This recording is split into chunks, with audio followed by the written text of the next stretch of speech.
All right, we are live. Yeah, we're live. Let's just double check. I need to open this. Yes, my patience. All right. Another day, another stream. We're at it again. 2 in a row. That's pretty good for me right now of late. So, let's check out some of the crazy stuff that's happening online. You know how it is. Mostly chaotic.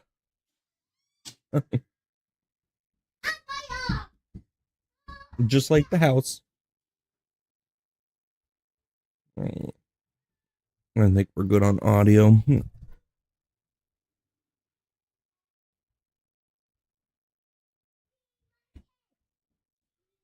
I'll just double check it. Make sure we're still good on audio. Yeah, I'll take a piece. Okay, yep. I can hear myself. Cool.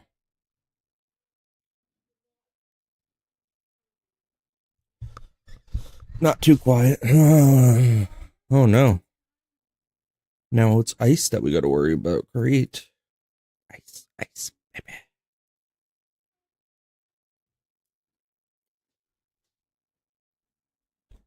What is going on? Why does it always turn down my microphone volume? Okay. What's this one? Ladies and gentlemen, okay. One of the single largest cartel bosses in all of Mexico, a guy named El Mencho, is what they call him, who was in charge of a very deadly narco-trafficking cartel named CJNG, was taken out by the Mexican military. He was taken out. However, what no one seems to be talking about here is the fact that this is all part of one of President Trump's much larger master plans. This plan, in fact, over a year in the making, because folks, I believe today, it. I've got some background information pertaining to this entire story that ultimately led up to this situation that is frankly going to absolutely blow your mind for those of you that have not heard this news. And also, as a little bit of a spoiler here, as far as these Mexican cartels go, President Trump is just getting started. This is not the end of it. What you're seeing here is only the beginning. Now, let's talk about this individual. This is the leader of Mexico's CJNG cartel. His name is El Mencho. He was taken out yesterday by the Mexican army. But we also got some additional information here shortly thereafter. The U.S. government confirmed that it was the U.S. government that actually provided intelligence to the Mexican government. We didn't have boots on the ground, though, I don't think. Was then used to eliminate El Mencho. So the only reason the Mexican government was able to pull this off is because of U.S. intelligence. And we know this is true because earlier today, press secretary of the White House, Trump's press secretary, Carolyn Leavitt, we all love her, posted this on the timeline. She said, the United States provided intelligence support to the Mexican government in order to assist with an operation in Talpapa, Jalisco, Mexico, in which Nemesio El Mencho, Oseguera Cervantes, El Mencho, an infamous drug lord and leader within the Jalisco New Generation cartel, was eliminated. El Mencho was a top target for the Mexican and United States government as one of the top traffickers of fentanyl into our homeland, the United States. He was the top fentanyl trafficker. His cartel. This is a big deal. What has gone on for last year? Pablo Escobar. President Trump rightfully designated the Jalisco New Generation cartel as a foreign terrorist organization, an FTO, because that's exactly what it is. In this operation, 3 additional cartel members were taken out, 3 were wounded, and 2 were arrested. Good. Should I just take the whole bag? President Trump has been very clear. The United States will ensure excuse me. No, this will be enough. The United States will ensure narco-terrorists sending deadly drugs into our homeland are forced to face the wrath of justice that they have long deserved. the wrath of justice. And True. that is exactly what El Mencho received yesterday. The Trump administration also commends and thanks the Mexican military for their cooperation and successful execution of this operation. Now, ladies and gentlemen, following this hit, this dispensing of justice on El Mencho, Mexico broke into flames.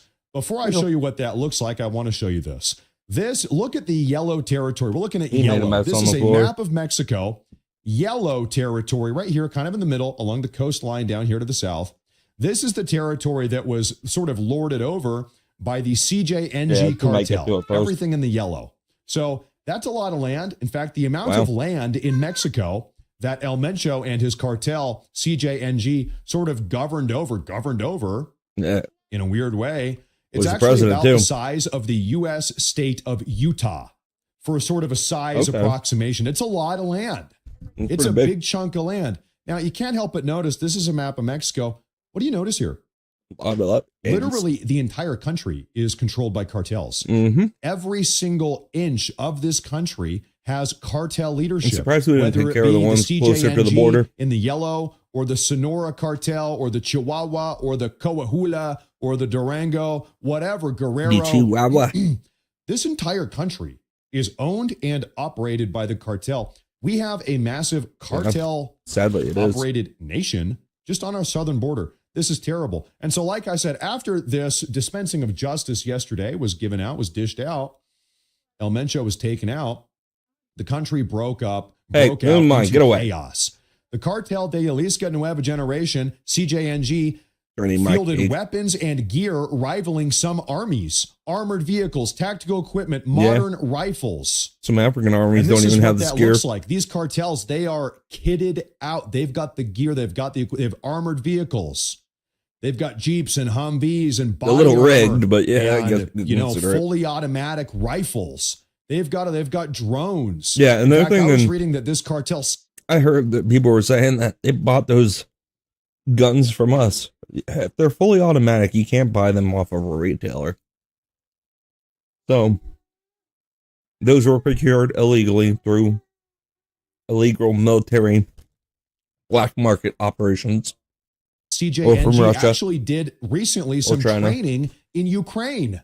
They met up with I don't know who in Ukraine to learn how to efficiently use drones in a combat environment that then they can use back home in Mexico.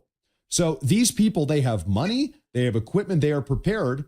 And now, following what happened yesterday, we saw this cartel, the CJNG, they raided and took control of a hospital in Guadalajara. They took over the Guadalajara airport. They were indiscriminately killing random people. They blew up over 130 random vehicles on the roads to try to stop traffic. They killed over 25 Mexican National Guardsmen yesterday. That was sad. In response, I saw those pictures. They also raided a Mexican National Guards base where they killed all of the guardsmen therein, around 25 in total. So there was a backlash of violence that took place in Mexico yesterday.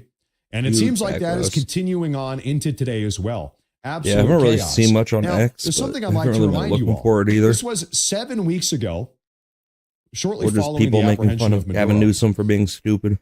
President Trump, our great president, called into Fox News and he said something very curious about Mexico. Claudia Sheinbaum in Mexico, the president, El Presidente Sheinbaum. Take a listen to what Trump had to say 7 weeks ago. Yeah. Well, it wasn't meant to be, and we're very friendly with her. She's a good woman, but the cartels are running Mexico. She's not running Mexico. The cartels are running Mexico. And we could be politically correct and be nice. I remember hearing this weeks ago. No, she's very, she's very frightened of the cartels. They're running Mexico, and I've asked her numerous times, would you like us to take out the cartels? No, Mr. President. No, please. So we have to do something because we lost. The real number is 300,000 people, in my opinion. They like to say 100,000. 100,000 is a lot of people, but the real number is 300,000 people. And we lost it to drugs, and they come in through the southern border, mostly the southern border.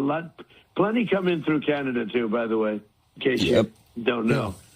So, ladies and gentlemen, this is just 7 weeks ago. President Trump saying in the first half of this clip here, he said that, listen, the cartels are in control of Mexico. El Presidente Claudia Sheinbaum, she's not calling the shots. She might have the title of Presidente, whatever that means, but listen, she is not running the country. It's not this is a narco cartel terror state, is what this is. The cartels are calling the shots, and I think we all saw that yesterday afternoon when they were running amok, blowing things up and killing people indiscriminately. Nothing anybody could do about it. Now, turns out President Trump was totally right. Not surprising to any of us here. There's something I want to tell you, though. Ladies and gentlemen, this is where the broadcast gets a little bit curious. Because like I said earlier on, all of this actually is a part of President Trump's larger plan. I want to break down exactly what I mean by that. First off, news report I need to share with all of you. 10 days ago, less than 2 weeks ago, the Mexican Senate voted to allow U.S. Special Forces into the country for training purposes. And of course, after passing through the Mexican Senate, El Presidente Claudia Sheinbaum signed off on this decision as well. She was on board with it. For the first time, U.S. Special Forces were authorized 10 days ago to conduct training exercises in Mexico. And now, 10 days later, yesterday, El Mencho, the untouchable cartel boss, was taken out by the Mexican military in conjunction with who? U.S. intelligence. Yeah. The U.S. gave intelligence to the Mexican military. They took this guy out. They wouldn't have been able to find without it. Everybody said El Mencho, maybe the number one cartel boss in the country. In Mexico, they said he was untouchable. Nobody can touch this guy. Well, we touched him United States could find him. Now we sent him down to hell. And so now, ladies and gentlemen, I just want to put all this in perspective, folks. Not in just the yet, last probably, 2 weeks, I'm sorry, in just the last 2 months, we have seen the Venezuelan dictator and narco kingpin Nicolas Maduro get apprehended by U.S. Special Forces. And I haven't heard anything on that case yet. I know he's in New York, sitting in a cell, but are they moving forward with like proceedings or what goes on there, since he's like, not from our country? Back to the United States to face criminal justice. Shortly thereafter, about a week later, we saw Colombian president and cocaine kingpin Gustavo Petro essentially publicly beg President Trump. He begged President Trump not to give him that very Maduro treatment. Because Trump was talking about coming for Petro next. Petro said, no problem. We're all good. Let's work this out. We're all good now. And now, as of yesterday, we've seen Mexico's largest fentanyl trafficking cartel boss, El Mencho, the untouchable El Mencho, gets sent down to hell. And so you need to consider. I think they were definitely trying to capture him, though. They weren't trying to kill him. There's something going on behind the scenes in case capture him. There's less of a revolt from the cartels. For over a year now, the Trump administration has been placing constant pressure on the Mexican government. Some of this we've actually seen publicly to get a grip on the cartel situation. Because of this pressure, the Mexican government is effectively now they should have just accepted American with the United help. States. A new deal has been struck behind the scenes. The U.S. is going to provide intelligence and even sometimes kinetic support, meaning bombs or missiles or whatever, to help crush the cartels. Good. Whilst also, here's the exchange, offering Mexican government officials, the Mexican political leadership, protection from retaliatory attacks from the cartels. So to be very clear, this is the deal. Mexico, very quietly, the Mexican government has said, okay, we're going to accept your help, but if we do that, if we actually sign on board to help shut down these cartels, to allow the cartels to be shut down, we're going to sign off on that. But when that happens, you need to help protect us from retaliatory attacks from those cartels. That deal has been struck. Sign that earlier. That is what is happening right now in Mexico. Publicly, the Mexican leadership, they're going to maintain their hyper-independent, almost anti-American rhetoric, puffing up their chest. We don't like President Trump. We don't need any American help. That's how they're going to behave the Democrats publicly. In fact, you actually see that last night and today. ironically enough. However, in what? Privately, I didn't see anything. What they're going to do is work deeply, I haven't seen anything with the United States yesterday. and the Trump administration to begin Today's feed systematically destroying the cartels. Jokes and we saw perhaps step one of that take place yesterday. Okay? That is what's going on right now. Now, if this plan has been, let's try to make sense of this. If this plan has been secretly developed and implemented behind the scenes for the last year or so, if these negotiations have been taking place and now they're going into effect. I take another piece if you're getting more. Here's a good question. Okay, yeah, I have another piece. What sort of behavior would we expect to have seen from President Trump, the Trump administration, up here in our own country over the last year? If all of this really has been going on, well, Savannah's pack and play. You're just borrowing. And the Democrats allowed 25 million totally unvetted illegal aliens into our country between 2021 and 2025. Thousands or perhaps tens of thousands of which are literally cartel members.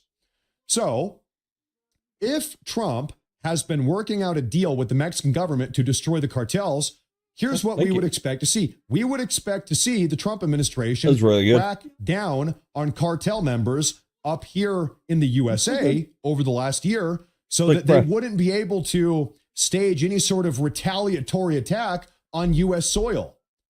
That's what makes sense to me, at least. Okay, well, has that happened over the last year? Of course, obviously, yes, absolutely, yes. Over the last 12 months, what we've seen is tens of thousands of violent, criminally delinquent cartel member illegal aliens get arrested, detained, and deported. That is what Trump has been doing. That's been his focus for the last 12 or 13 months. So when you consider the totality of circumstances here, we can all absolutely bet, I think it's a safe bet, kind of why you don't want to hold them here. It's more expensive to hold them with the cartels than it is to just send them back. A highly premeditated plan coming from the Trump administration. And I'll tell you what, as far as I'm concerned, this type of plan, taking out the cartels down in Mexico, ripping out the cartel illegal aliens that we have in our own country, no thanks to the Democrats, all of this step by step is all part of a highly premeditated, step-by-step domino effect plan, longitudinal plan that has been sort of composed. Trump is the composer of all of this, piecing it together and then implementing it now. We saw the first step of that yesterday. And you know what? I'll tell you what, that is exactly the type of thing that we need to see if we truly want to put take my hand off my mouse. Might accidentally click the X too early. Yeah. The video's right now coming. Refresh this, make sure nothing crazy new came up. Okay, Max Afterburners live. They got exposed. Timcast is going live at 8. New Yorkers enraged. I have that pulled up somewhere. Islam is false. We know that. Pokemon in real life. Nat Geo Swampert versus Texture Fury of the. Yeah, we're saving this. Save to the playlist. I think I have it under mythology.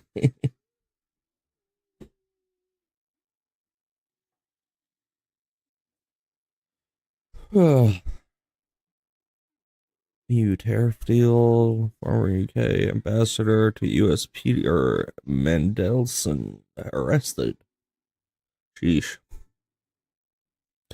I hope some arrests do come out of this Epstein stuff, but it's hard to pin anybody on, like, you know, association. You can't do that. Because you associated with him or was on his island doesn't necessarily you did anything bad. I mean, you could have, you very well could have, but doesn't always necessarily mean that it's somebody's wrong. Did I pull this open? Open this in the new tab. Okay, that's it at the end. Want to watch that, but let's watch this real quick. Get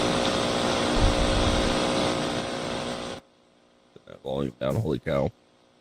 He's got a beard on him.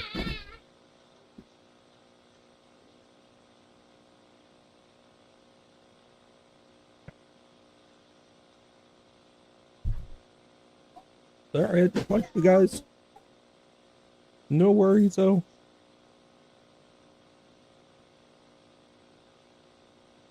It's good.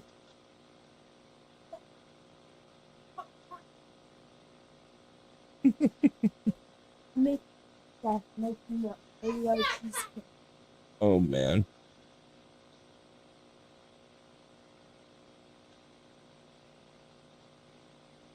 I have to get my sugar checked after this week.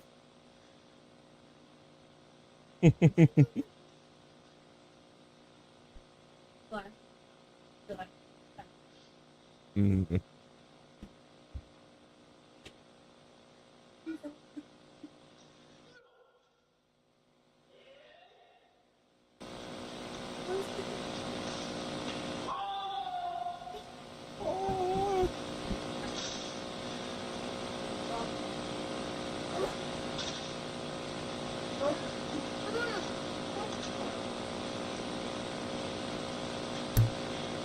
Oops.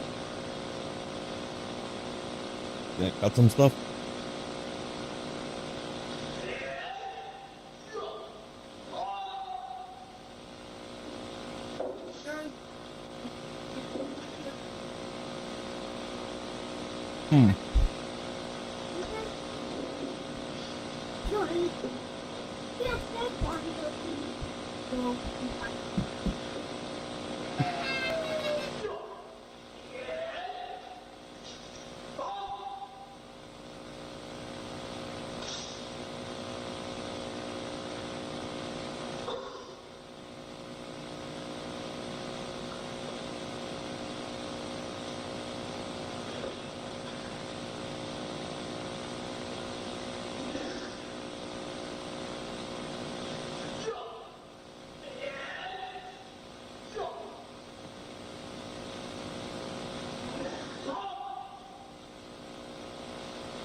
He's a speedy old man. Good job.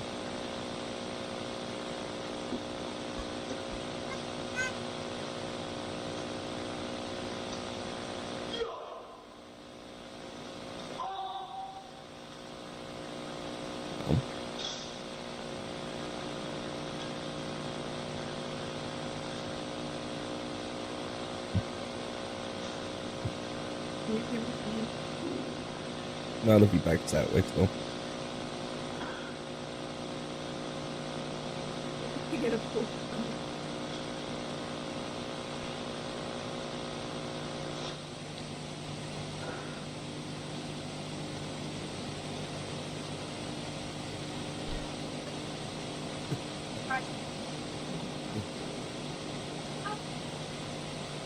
Okay. Go back. There's something cool I thought I saw, but maybe I'm missing it. No. No. Oh, that'd be cool. Ooh, I got it.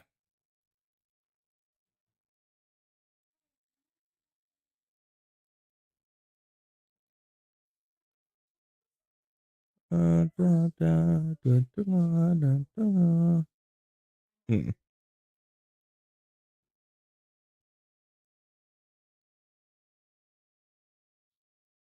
10 katana fights.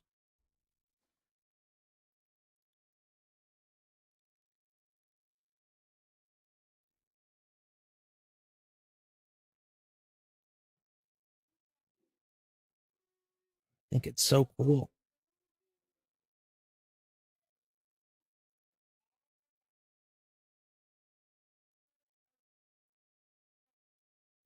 Shaolin Master. Out of Mexico are shocking and terrifying. People at airports as terror attacks ring out across the country in response to the killing of El Mencho, a how drug crazy cartel Mexico's leader. Now, according to numerous reports, this guy was responsible largely for the fentanyl that is flowing into the United States. And Donald Trump, of course, supposedly has been putting pressure on Mexico which is great. Get all the fentanyl out of there. Cartels. Don't want any of it here. Attention knows the cartels too are many basically people. de facto government in Mexico. It's great for because medical they purposes, fund but politicians. people and don't know how to anybody who use it dares properly. Speak up against them finds their lives Doesn't take cut much to kill short. somebody. But now, in response for this killing, revenge against tourist hotspots. It would seem the action is being taken to punish the Mexican economy, basically saying, if you cross us, we will hit you where it hurts. Now, the sad thing for the Mexican cartels is that they can't hit Donald Trump. Now, this was, as much as they're going to call a Mexican they could send an operation, assassin in. this but was a U.S. operation. I mean, it wasn't literally. The U.S. United States forces reportedly gave key information to Mexico and carried out pressured the them to attack. make these moves to take out these cartels. And Donald Trump is saying it's time for more.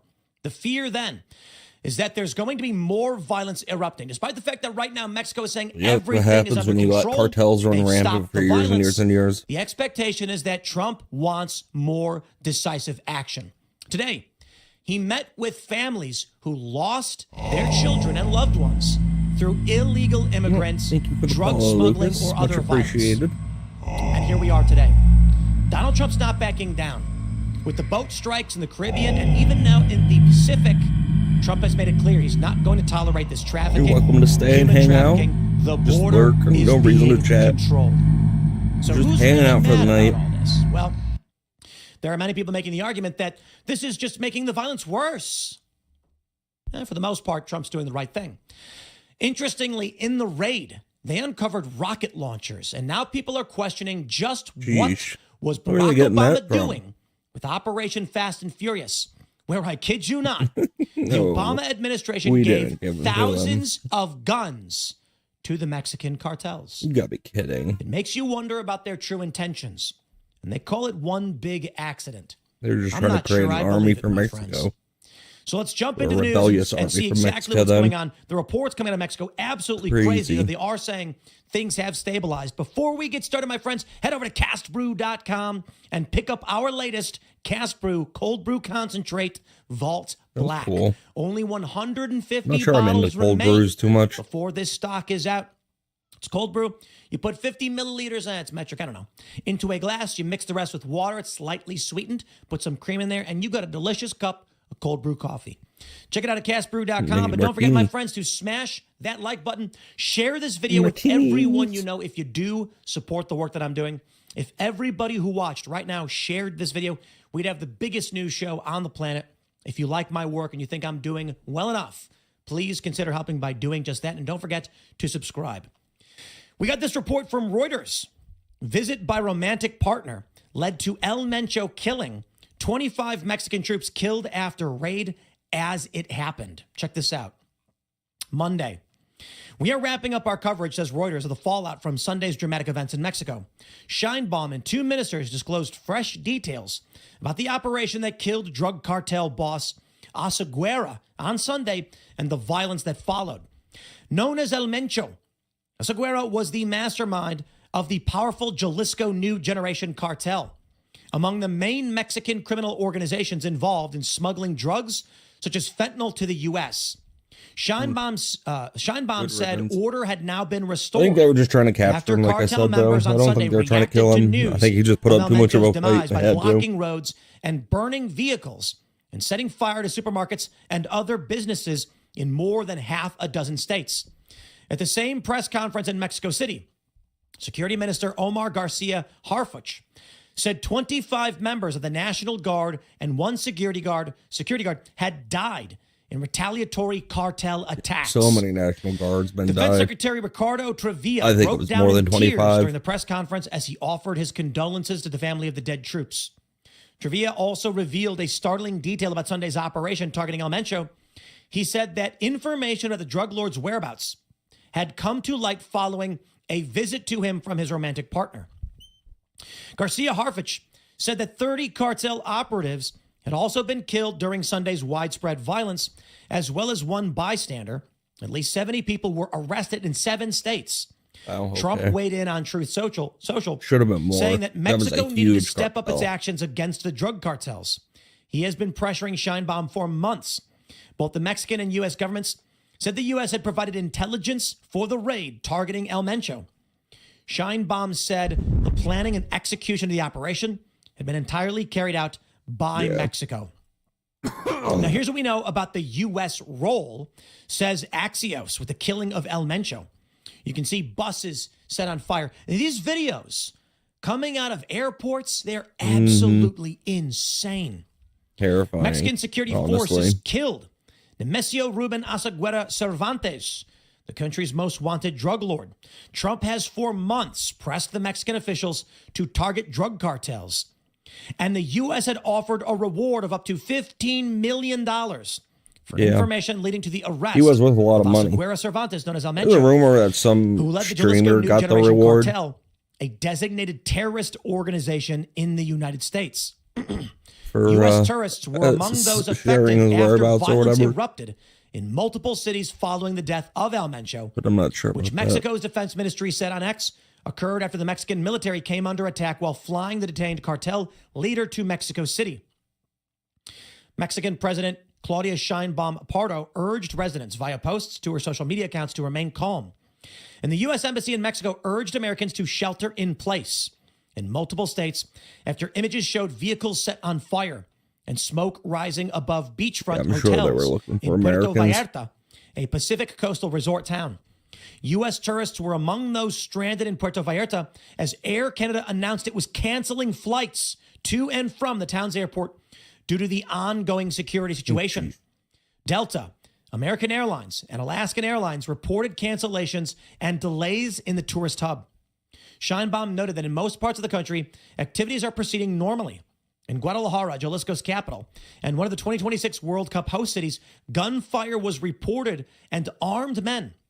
Yeah, this is going to be make it rough for the World Cup, huh? Cartel members appeared to set a gas station alight in the city where CJ&G was founded in 2009. Never been a The U.S. soccer Embassy fan, noted in but its I online statement that might give it a roadblocks have shot. impacted airline an actual operations, shot to watch. with some domestic and international Don't flights have a team canceled or anything really in know both about. Guadalajara and Puerto Vallarta. All taxis and ride shares were suspended see. in Puerto Vallarta, and some businesses had suspended operations, according to the embassy. Mexico's military came Something under new attack to while explore. transporting the 59-year-old El Mencho and returned fire.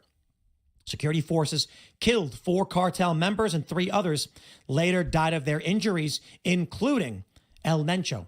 Yeah, it was a crazy shootout, Authorities I'm detained sure. 2 cartel members. I'm and sure. various I'm sure they'll eventually release the footage too of what happened when they were going to make that arrest. I feel like Mexico always releases that footage. weaponry and armored vehicles Whether it be were like seized, 5 years including from rocket now or a launchers year from capable of now, who downing knows? But aircraft it will be and destroying armored released vehicles, eventually. the Post Excuse adds. me. A December 2024 post from the U.S. State Department announcing an increased reward for the arrest and or conviction of El Mencho described the leader as a fugitive. Now, this is interesting. Many people are wondering, what's up with these rocket launchers? Yeah. How do these good people question. have military-grade weapons That's to this 50 degree? cals. And what is the U.S. doing to stop it? Take a look at this from the New York Post.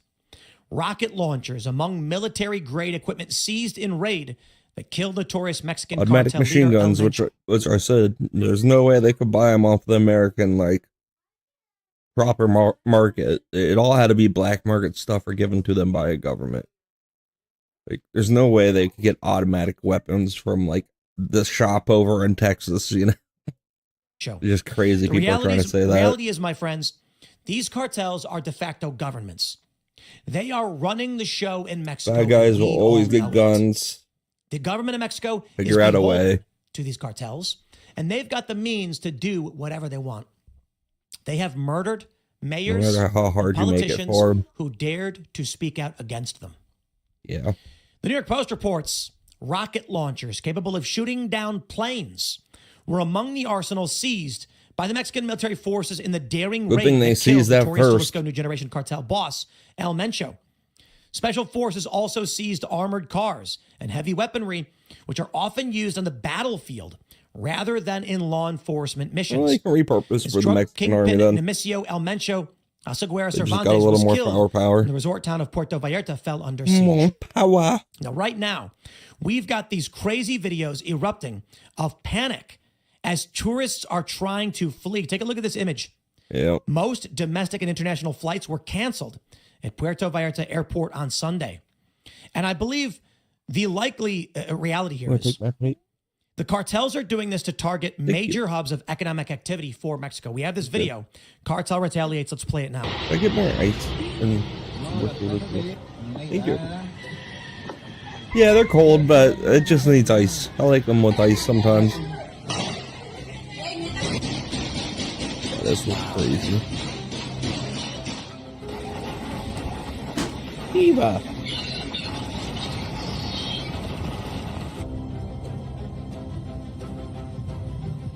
Arson attacks, vehicle. Yeah, put her eye drops in. Before you eat that.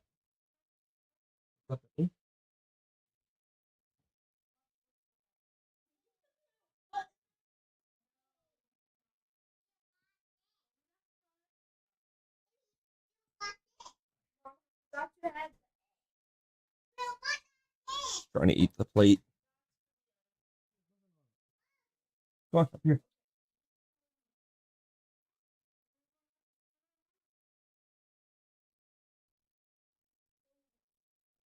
Oh, the dead.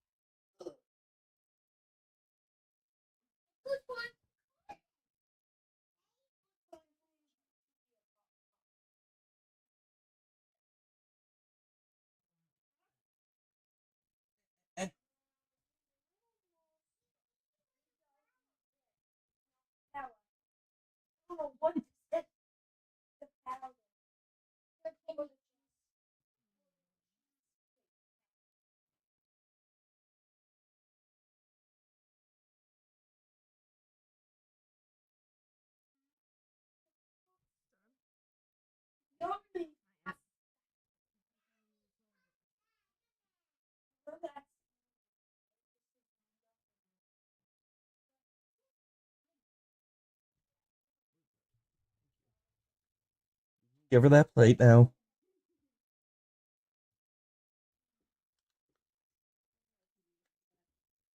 Yeah, it's time. Yeah, Gabe can pull her out for me if she needs picked up. She's okay. She's trying to walk. She's been doing that all day.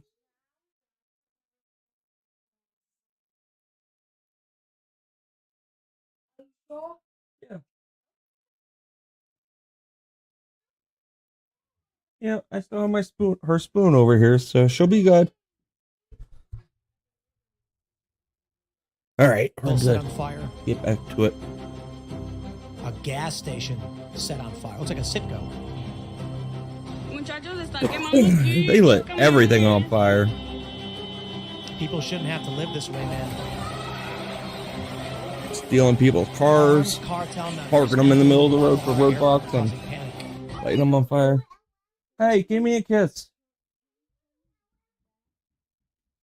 Is it grabbing?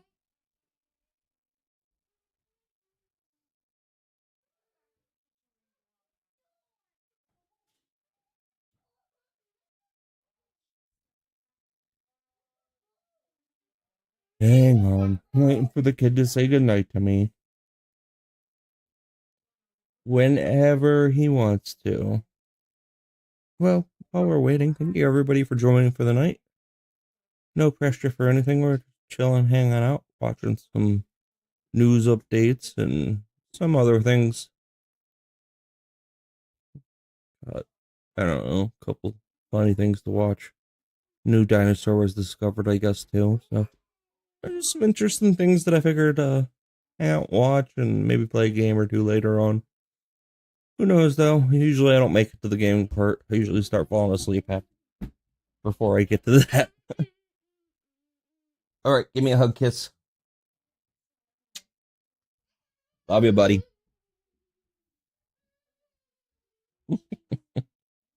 All right, back to the crazy. Wow, look at that. The music doesn't help; just makes it more dramatic. Absolutely insane. These aren't the only videos that we have for you, my friends. It's absolutely insane. They say Asaguera Cervantes, the leader of one of the fastest growing criminal networks in Mexico, notorious for trafficking fentanyl, methamphetamine, and cocaine. Yeah, they're taking the place of Escobar. And staging brazen attacks against Stepping government in officials for who him. challenged it. People locked themselves in their homes in Guadalajara. They say school was canceled in several states. American tourists have now found themselves trapped in the country, witnessing what they've described as a war breaking out in the streets. Some people like are a civil calling this war. the start of what may be a civil war. Yeah, One vacation I could see that. who was forced to evacuate his rented Airbnb in Puerto Vallarta told Fox Digital how he woke up to the sound of blaring car horns and saw 6 vehicles completely engulfed in flames. That's Take a look at the crazy. scale of this That's violence. a crazy sight to wake up Baja to. California, major tourist spot. And then you can see basically everything. Tabasco. I like Tabasco sauce. It's delicious. Passengers at the airport operate with limited personnel. People are fleeing. My mom used to put Tabasco sauce on my tongue when I was a younger kid. If I said something she didn't like or just got potty mouth with her or mouth off to her, she would put Tabasco sauce on my tongue. But I didn't tell her I liked it, so it wasn't an actual punishment. She just thought it was. And eventually, like a year, maybe or 2 later, I finally told her, like, Mom, it does nothing. I like Tabasco sauce. She's like, really? Look at this. While no airports are closed, a majority of flights have been canceled, and roadblocks are impacting. I don't really have a tongue Travelers for are seen on the runway. hot stuff anymore, though. Getting out on the tarmac and running. Take a look At least at my this. stomach can't handle it, that's for Bus sure. set on fire. We've got this as well. Holiday in hell. Tourists stranded in Mexico cartel war. Westerners plead for help as violence explodes across the country after drug lord is killed. Let's see if they may have the same video. We have this American tourist, Katie Holloman from El Dorado, took to Facebook to speak of her ordeal after she was told to The shelter road to in El hotel Dorado. as it was safer than attempting a journey to the airport. Dan Smith from Palm Springs shared a shocking clip of what appeared to be him running down a staircase as alarms rang out in the background. Cartel burns down city. Let's play this clip for you guys. Dun, dun, dun. Wow. More dramatic music.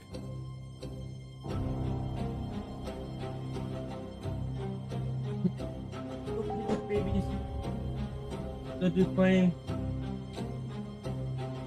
The baby's behind me in the pack I'm playing, so she starts getting upset, I'll have to hold her.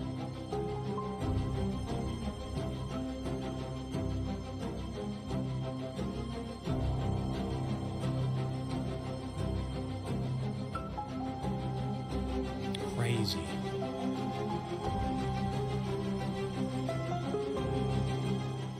We call this process pacification.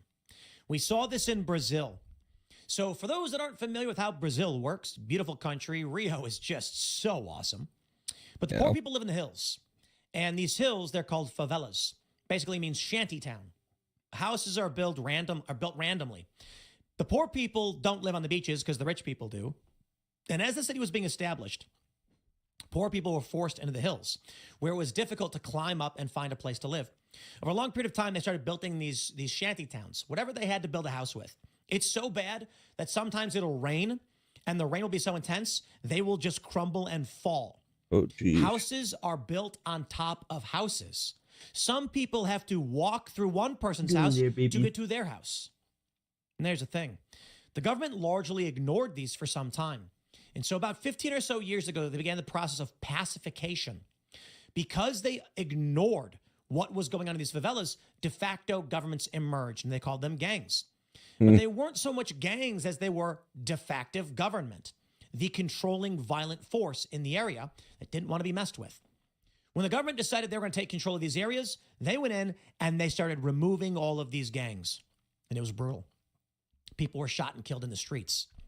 Well, this is what needs to happen now, unfortunately, in Mexico.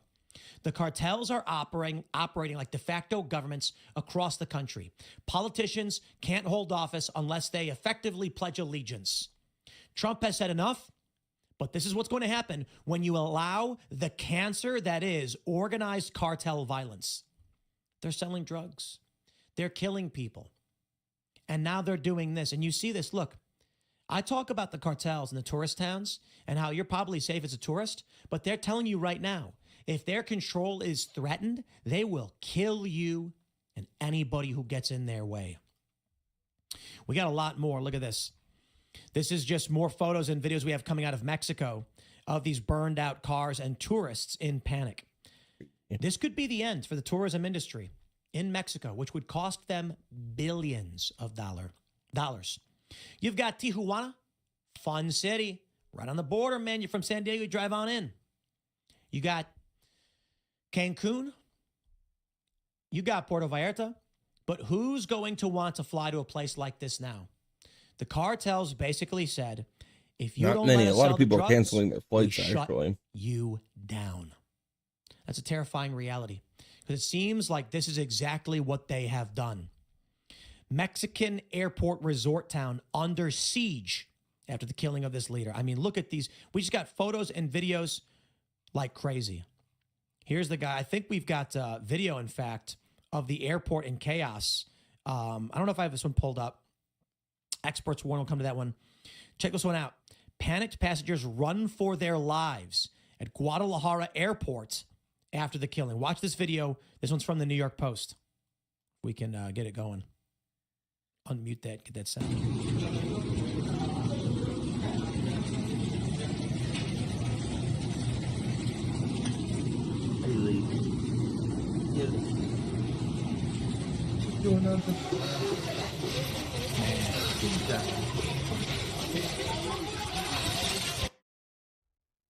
Oh, I didn't.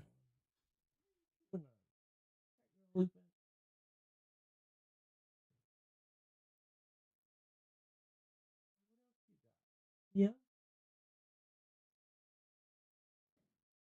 Lady. Went out.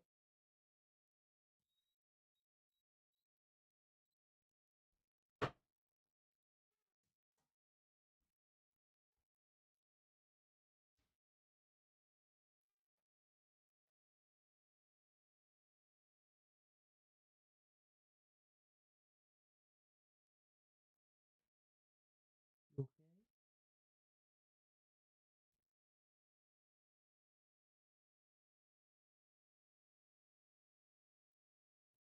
Can't tell if she is or not.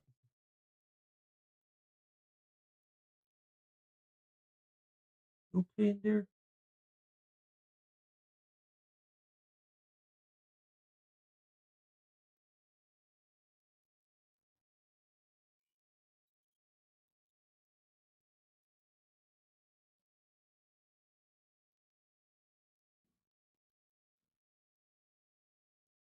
He's fine. Steaming.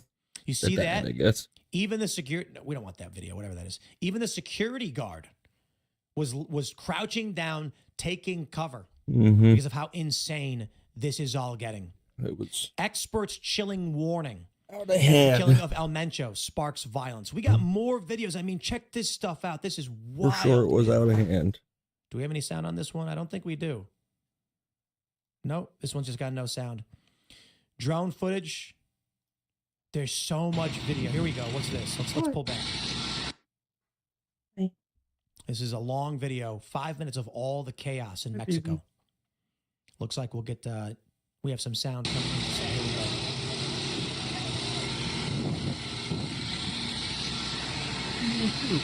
You can, if you...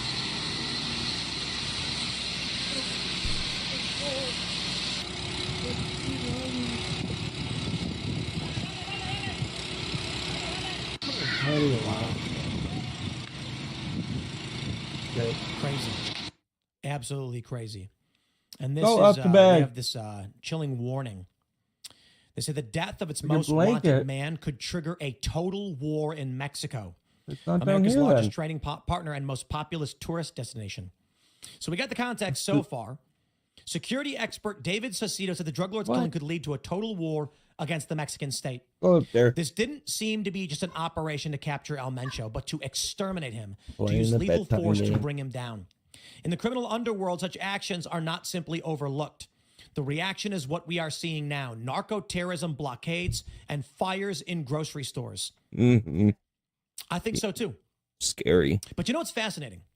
As concerns Very erupt crazy about the prospect of a civil war or whatever happens in Mexico, you once again have these naysayers saying it's not possible, it's never going to happen. So you tell me, guys, for all of you guys that are listening and made it this far, comment now and let me know if you think this could erupt. I've seen the debate online, and my view is when you have de facto government basically telling the literal government no, using violence to this degree, why would they just go gentle into that good night? Mm-hmm.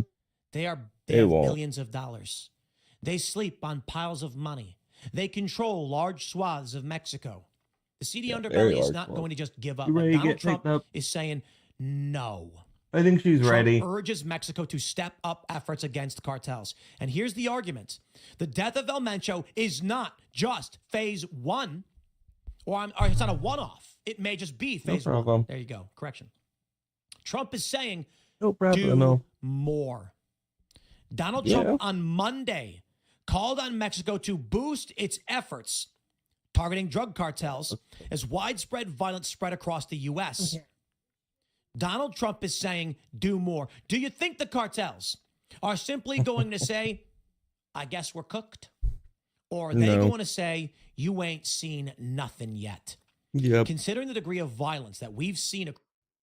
I'm good. He's just rambling now. Hey, what's up, guys? Rev here. So this video is going to be a little bit off the cuff, but it relates to a lot of things we talk about on this channel for reasons I'm going to explain right now. So at this point, it's pretty much inescapable. Whenever it comes to any medium, whether it's the entertainment industry or even the Winter Olympics, it always seems like politics somehow finds its way into it, even if it means people forcing it on social media. Now, what we're looking at today is an example of how easy it is to make people happy, to make the average normal person happy. You go out there and do the thing you're supposed to be doing without morally grandstanding or virtue signaling, and just doing your job and doing it well. And you might become a national treasure, just like Alyssa Liu, a 20-year-old who made a very big accomplishment. She is the first U.S. Olympic women's figure skater to win gold at the Winter Olympics in 24 years. Just 20 years old, an amazing accomplishment.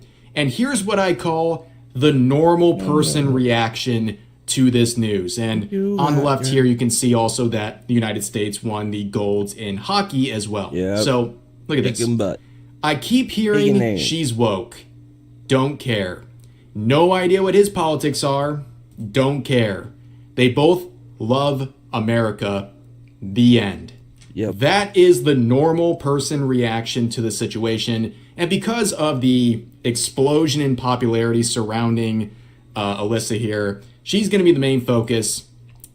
My reaction to her, or whatever her political beliefs might be, I don't care. I literally don't care. Unless she is like some crazy Antifa person going around trying to throw like tear gas at agents or something. I don't think that's the case. Otherwise, I don't care. I don't care who she voted for. I don't care if she's even woke. I really don't care. All she did was excel at the top level, earn gold for her country, an amazing accomplishment, while proudly wearing the United States flag, proudly representing her country, and graciously accepting it without making it all about herself or some agenda or trying to virtue signal or anything like that. And now she's some national treasure. It's really that easy. Now people are trying to politicize her in every single direction, but mainly people are trying to claim she's some woke person that you're not allowed to like. If you don't like woke things, well, you've been played. She's playing you right now, and you're stupid for celebrating her achievements, which is totally ridiculous. And we'll see the stretches and the complete detachment from reality some of these social media users are going to display. Let's start off with some of the lighter hearted stuff, right? There's a lot of memes going around like this because people think she's a little quirky, she's a little charismatic, and people think she's cute and see stuff like this. When she finds out you're a racist and unemployed, 12,000 likes on this post. XQC making fun of her hair, saying how to live your life on terms set by you, brother. Weirdo.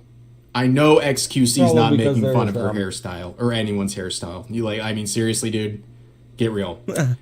This person says, all a man need is an ugly, normal girl with raccoon hair like this. There's a lot of posts like this that I am 100% convinced are rage bait. This person is rage baiting. They're trying to get people upset, but I'm going to do it anyways. Hey, man, leave her alone, okay? But there are legitimately deranged posts involving this poor girl. This person said, Alyssa Liu is 20. Some of you are being effing weird. And someone says, so a fully grown adult woman then? And the original poster says, found one. And then the other person says, found what? Someone attracted to adult women? Yeah, ladies and gentlemen, we've been through the gambit on this channel. We've seen people get called weird or predators for like hairstyles or outfits or like the size of their nose. We've seen everything at this point. So I'm not surprised that people are saying it's weird to think that a 20-year-old is attractive or something like that. But let's get to the political aspect. I think this post is a great starting point for the absolute delusions, the mental gymnastics people are playing in the situation. On the Gaming Circle Jerk subreddit, whose existence I only know because the only time I see it is when they're seething about me, they have this caption, anti-gamers for the win, hashtag we are the woke, hashtag F gamers. And they have this caption saying you just lost to the woke agenda featuring Alyssa Liu. And this has 15,000 upvotes. I mean, genuinely, like, this is Arkham Asylum behavior. Okay, it's Reddit. I genuinely believe their intent is true. Like, this is not ironic. They believe this stuff. I've seen enough of Reddit to really believe that. These people are absolutely deranged. And look on Twitter. This post kills me. People are trying to create identities for this woman without her consent, without any sort of proof. They're just assuming things based on the way she looks. This person says, I need to apologize to gold medal winning ice skating champion Alyssa Liu. I've been using she/her pronouns. I was not aware Alyssa prefers they, them. I'll do better going forward, and I'm sorry for making assumptions. Also, my daughter is absolutely obsessed with them, and I expect the hairstyle to catch on.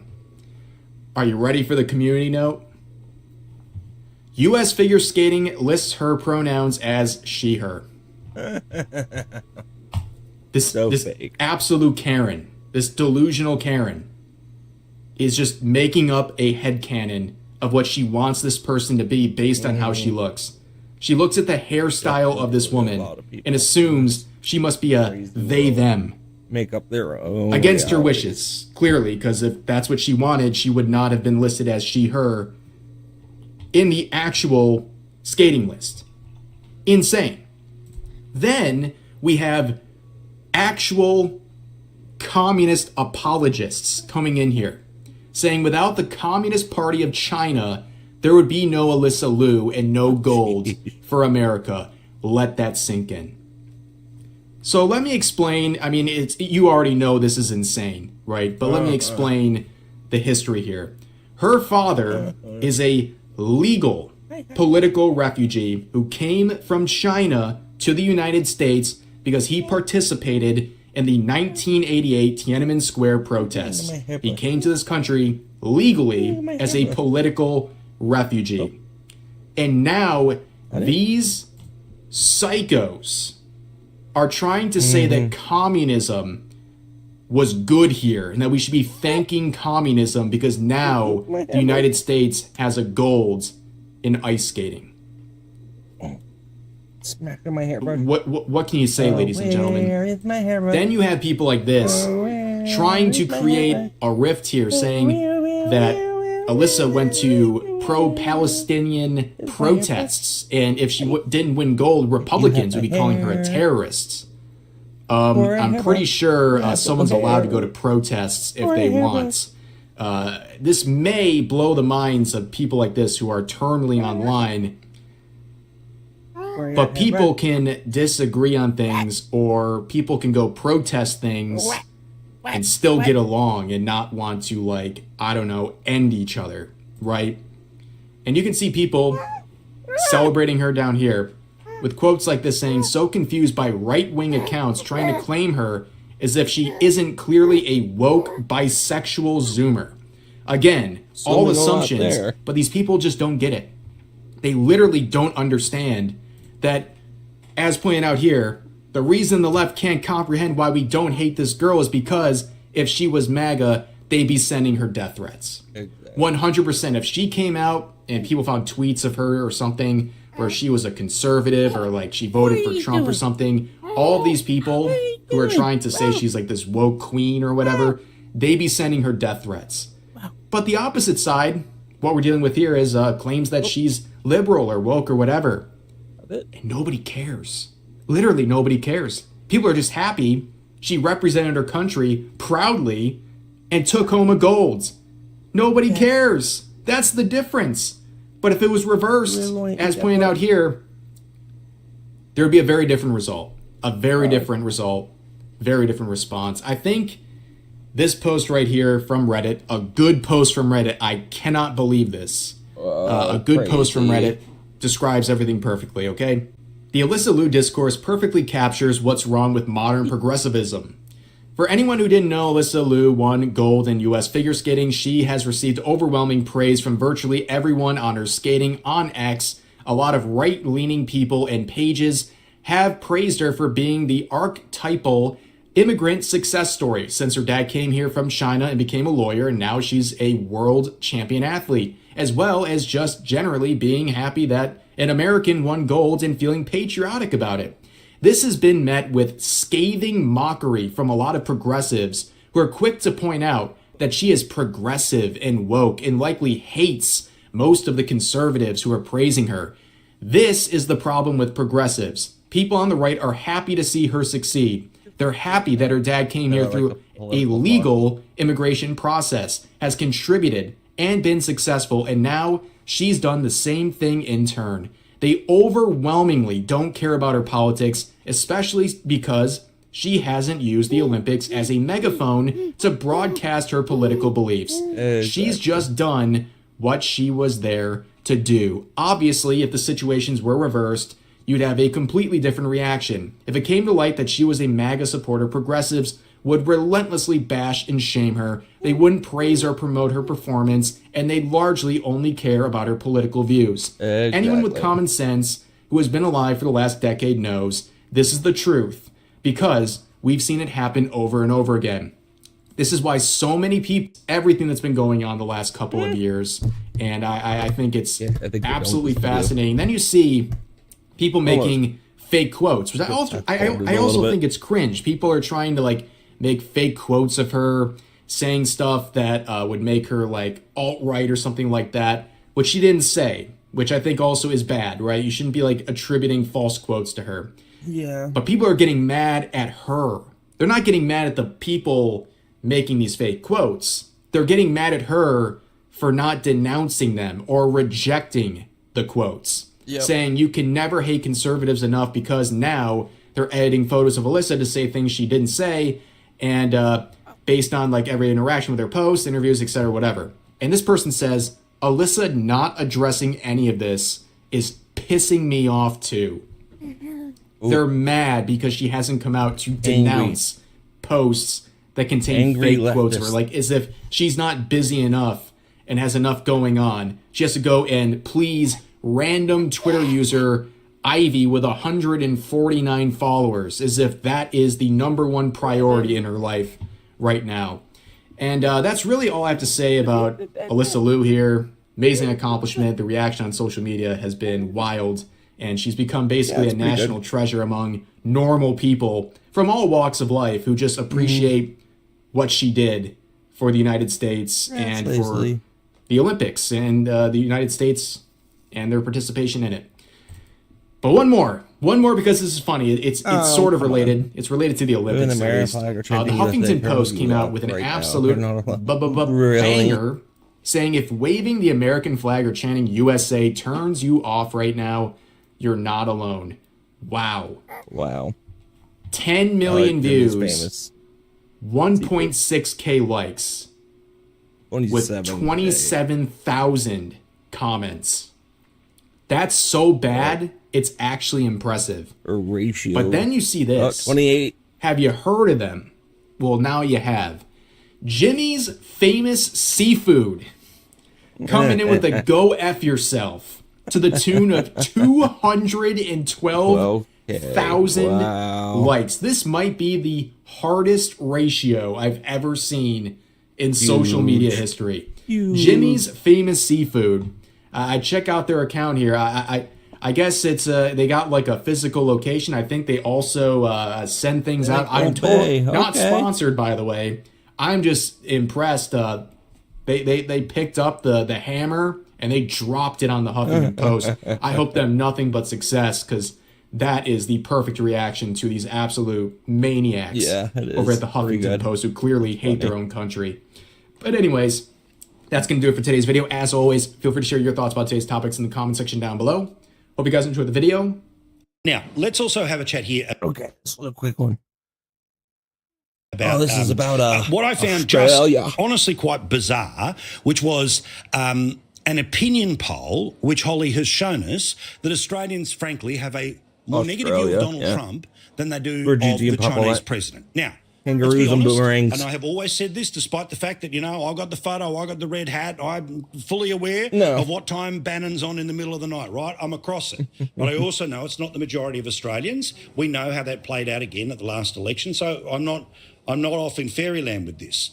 But for goodness sake, what is going wrong with how we talk about China, that you have Putin minus 60, you have Trump minus 40, but the bloke who's actually reshaping the world as we speak, already winning the Third World War without a shot being fired, is more popular than the President of the United States. What does that tell us about where we get our information from and how little people care about what's going on in the country? Where if they execute you, they'll send you the bill for the bullet. And I'm not talking about America. Well, I mean, isn't it extraordinary? But, maybe this is a good thing, Paul, because, if you look at what Bowen and what this government's doing, they're just handing over our national sovereignty at every opportunity, and predominantly to China. And all of this stuff that even Matt was just talking about with the EVs coming in, the extra Chinese cars. We know that the solar panels people are putting on their roofs have Chinese inverters being used in them. I mean, we are just handing over our national sovereignty to China every step of the way. I mean, we are inviting them in. And, maybe for all these Australians that think Trump's more scary, thank God they like G, because he could be here sooner than we think. I mean, when you look at what's happening geopolitically, China's in our, in our part of the world, in our neighbourhood. And if anything was to happen, whether it flows on from China maybe trying to overtake Taiwan, we just don't know where that's going to land. And, this is a real concern, that someone who's been our strongest, is the president now who has been our strongest ally, and yet Australians generally are buying into this constant negative Trump probably not getting the truth. It's really quite worrying. Yeah, I mean, I was thinking about this is that part of the feeling, the negative feeling about Trump is because, again, all day, every day in the news, right? But we have no insight. I mean, again, you can think whatever you want about Trump. Who's the bloke who basically disappeared the entire top of the military? And I'm not saying, took him out of Minnesota. I'm talking about Xi, who's just ripped the top off his military and nobody knows where they are. I think this is a thing about our lack of reporting about the day-to-day of how China works. Matt.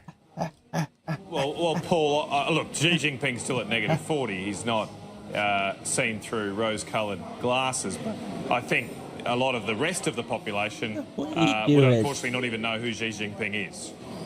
Let's face that. I mean, Xi Jinping, I don't follow him on X, but I don't think he puts out too many mean tweets. He doesn't attract controversy. Yeah, I think he's pretty diplomatic, despite having probably an iron fist behind the scenes. So, as you suggested. So, look, I think it's a matter of knowledge. But that goes to Holly's point, that I do worry quite often that our media and present company accepted do focus far too much on North America, on Europe. I understand why we do, but we do live in this geopolitically now very important area in the West Pacific, and we don't hear about it very much. We don't hear about Asia. We don't hear about Indonesia. We don't hear about the seismic events that are occurring in our region that will affect us a lot more than, say, the next UK elections and Nigel Farage. We hear much more about that. Yeah. But we do need to think about our own country first. Good stuff. Thank you very much, Matt. Enjoy Townsville. Holly, what's on the specials menu for tonight, mate? Well, because I love small business so much, and my poor chef, we opened the cafe last Monday, and she's sick. So guess who was on the tools today? Good stuff. I expect the next couple of weeks. All right, ham and cheese croissants for everyone. Get it in the press. You'll be fine. Thank you, guys. Appreciate it. What are you doing? He's eating me alive.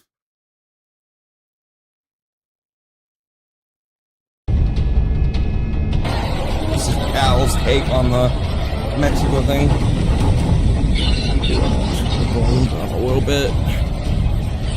I mean, if you guys have figured not it would be plastered pretty everywhere, much full war has broken out in Mexico. At least civil war. The I don't know if if the it's federal government. full war. They are out in the streets after assassinating a key cartel figure, which we'll talk about a little bit later in this video.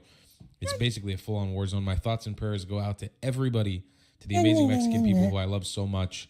I lived in Mexico for a while when I was younger, and I love this country dearly. It's an incredible place. A lot of misconceptions about it, but it's a really fantastic country with amazing people. And obviously, all the tourists who are trapped there right now. It's one of the top tourist destinations in the world. There are many people trapped there. So let's take a look at what's going on right now. Meyer Tusi says the people doing this to Mexico today are the same people ICE agents are trying to deport from the U.S. Be more grateful to your government, liberals. That's absolutely true. In one day, look at this. It looks like an absolute war zone. Bombs going off everywhere.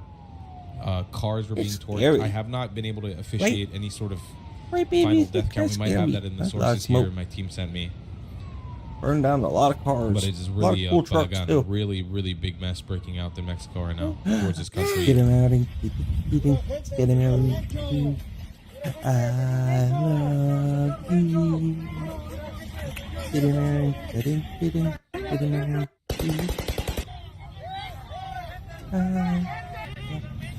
Maybe the Mexican forces, I guess, getting ready for action against these cartels. It's probably going to be quite a few days, maybe even weeks of fighting now, unless a ceasefire is reached, because they usually do reach ceasefire agreements with these cartels.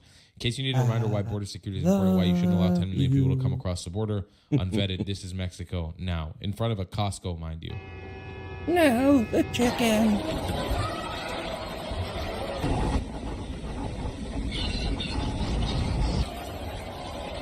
Yeah.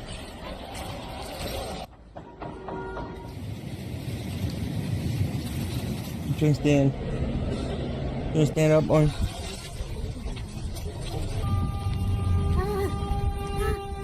Look at everything. A few hours ago, Mexico killed El Mencho, the leader of the Jalisco New Generation cartel and one of the world's most wanted drug traffickers. As expected, violence has now erupted across Mexico, threatening to spiral into a full-blown war. Now, this is a developing situation. The violence is still spreading across the country. So we're going to get into what we know so far as of 4 p.m. Central Time on Sunday, February 22nd, backing up into the National Guard vehicle in the coming days, and what it would take for the United States to get directly involved. On that note, U.S. involvement, my understanding now from the reporting that I've seen is that the United States provided intelligence support to the Mexican military. There have not been any official statements or any reliable sources, I should say, suggesting that the United States had any more involvement than that. No U.S. aircraft overhead, and certainly no U.S. boots on the ground. That's as of reporting right now. Of course, that could change. Now, to give you an idea of how significant this operation was, the Latin Times said, quote, "The killing immediately becomes one of the most consequential blows to a major Mexican criminal organization in years, both because CJNG has been widely described as among the country's most powerful and violent groups, and because El Mencho has remained a fugitive despite a years-long binational manhunt that includes a U.S. State Department reward of up to $15 million for information leading to his arrest or conviction." I don't speak Spanish. I feel like El Mencho is pretty close to what it's supposed to be, but I'm sure I'm getting that wrong in some way, and I'll hear about it in the comments. But that's who we're talking about, El Mencho, the head of CJNG. The Associated Press went into a little more detail here, saying the Mexican army killed the leader of the Jalisco New Generation cartel, El Mencho, on Sunday, decapitating what had become Mexico's most powerful cartel. They say El Mencho was wounded in an operation on Sunday to capture him in Jalisco, and he died while being flown to Mexico City. And this is just something to keep in mind as the violence continues to escalate. This is so much more than a street gang or a low-level gang. These guys have armored vehicles. They have rocket launchers. They have machine guns. They are not just they have a lot of drones, and that's going to be an interesting one to see how it plays out if this violence continues to spiral. And they're also very well trained. All right, so this is not quite force on force, like equal playing field.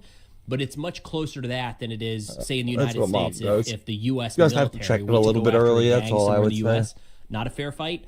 This is closer to a level playing field in a lot of ways. Now, the Associated Press added that the DEA considers the cartel to be as powerful as the Sinaloa cartel, one of Mexico's most infamous criminal groups with a presence in all 50 U.S. states. They say it is one of the main suppliers of cocaine to the U.S. market, and like the Sinaloa cartel, earns billions from the production of fentanyl and methamphetamines. So much money. Now, in terms of the violence that's spreading, a lot of the videos that you're seeing right now is the result of CJNG attacks across the country. We don't have very much from the actual kill capture mission itself, but the burning vehicles, the roadblocks and such. That is the response from CJNG. El Huaso, a great analyst over on X, whose information will be linked in the description below, put together this graphic saying he is now tracking narco-related violence in 18 states. That's how quickly this started to spiral. Now, we're seeing a wide range of what these response and attacks look like at this point. In terms of casualty figures, really not clear. I've not seen any viable reporting on that at all. Outside of the Mexican government talking about the results of that raid, everything else is just a mess, is probably the best way to put it. Don't have details on military personnel killed. We know some of them have been targeted. Don't have information on additional cartel members killed, and don't have any information on civilians caught in the crossfire. If the violence were to spread into the United States, that would be a different story. We do know CJNG, as well as any number of Mexican cartels, have a presence in the United States. They have been violent at times, not to the level that we're seeing in Mexico right now. If that were to happen here, then we would probably see a U.S. crackdown locally. So if it happened in Phoenix, you'd see a crackdown in Phoenix. I don't know that that would necessarily translate to a U.S. operation in Mexico to go after their leadership. The big thing to watch right now is the spiral of violence. Is the state going to be able to regain control and kind of tamp this down? Or are we watching the first few hours of what could be the most violent episode in Mexico's history getting ready to play out? And I want to take a look at this. This is the fucking cartel, guys. Look at this. This isn't Mexican Special Forces, the Army. What are you doing? This isn't America. This is the cartel. Pinche 20, a ver si muy verga, te topas con nosotros. Ahí tengo desamarrados los perros, culero. Y así, voy a andar patrullando. Con tu puta madre. Órale, vente, hijo de puta madre. Échale a la verga. I didn't hear them speak.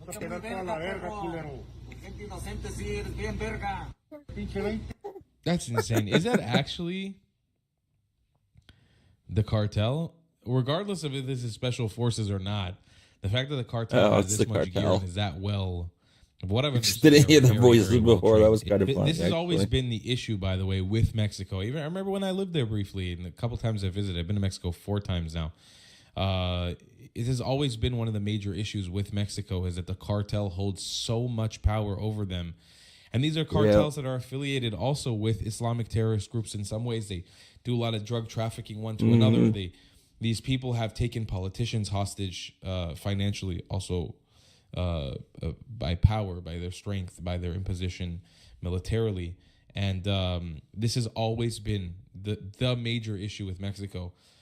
Besides that, culture-wise, religion-wise, a lot of their values are very much Western aligned. They are an incredible country.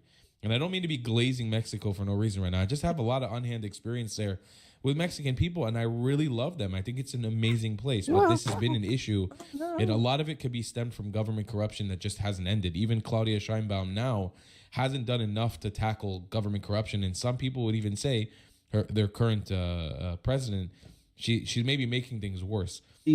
President Trump and ICE are trying to prevent USA from becoming a third world disaster. Look at Mexico right now. These are the tourist areas, which for a long time were... I gotta go to the bathroom, so I'll be right back.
Yep, I'm sure. I can take her back.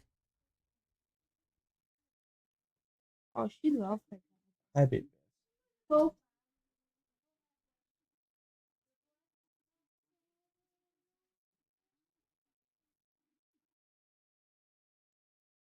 What are you doing to my nose?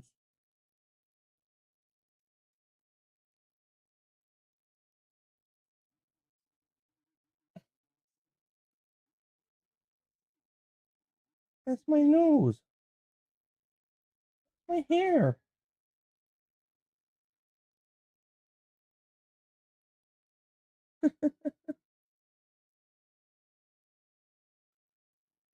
Literally got slobbered up nose.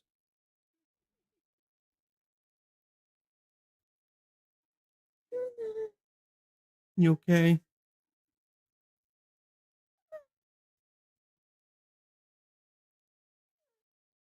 What? What do you need? I know, I love you. Or what, hairbrush? Kind of protected by the cartel, but this assassination of this key cartel figure. So everybody is being told to leave the area right now. Here on the beach, the tiki bar is being cleared out. All of these things are being cleared out. It's being roped off right now. Oh, you getting that pillow? They're asking that everybody you getting that pillow? vacate the area and leave immediately. You can see the smoke. I don't know if you can, the smoke in the sky. But we were just walking on the beach and we saw smoke everywhere. Where's my hairbrush? And we're major cartel violence. Oops. And we're being informed that there's major cartel violence happening. You're taking everything out. Apparently, they've You're ready for bed. A top-ranking cartel member, stroller. and when that happens, all-out war happens. A number of cars have been set on fire, motorcycles set on fire. Okay. In fact, there were some attendees of Anarchapulco who were in a taxi cab. Made you wear yourself out, huh? Targeted by the cartel. They were they had their car shot at. The taxi driver was murdered, and the car was set on fire. Crazy. All of their luggage has exploded. been burned, including their clothes and Probably a flare, road flare. So it's a pretty scary, dire situation right now. We're being told, do not go out at all. Do not walk in the streets. Do not get in a taxi or an Uber. Do not go to the airport. In fact, the entire airport may be shut down right now because of this cartel violence. I mean, we heard Trump mentioning a while back that he's going to go after the cartel in Mexico. Is this the beginning of that? That ocean is loud. I don't know, but everybody here has just been instructed to leave the area immediately. The entire beach here is being shut down. It's clearing out. And really intense situation going on here in Puerto Okay, you ready? So ready for your stroller? I'm gonna yeah, I know. document this as we do. We're gonna stay safe in our hotel. I don't know if you can see the smoke in the air, but it's all over the place. It's thinned out now in the last hour. Did you set a but apparently, from what I understand, there's a whole bunch of cartel violence happening all over the city right now. Alexa, how long's left on the timer? But hopefully it's not going to be an issue for us, because as it is right now, the airports might even be shut down. I hear the military is getting involved. Some of these cartel have, in the past, shot down military helicopters because they literally own rocket launchers. So this is serious stuff.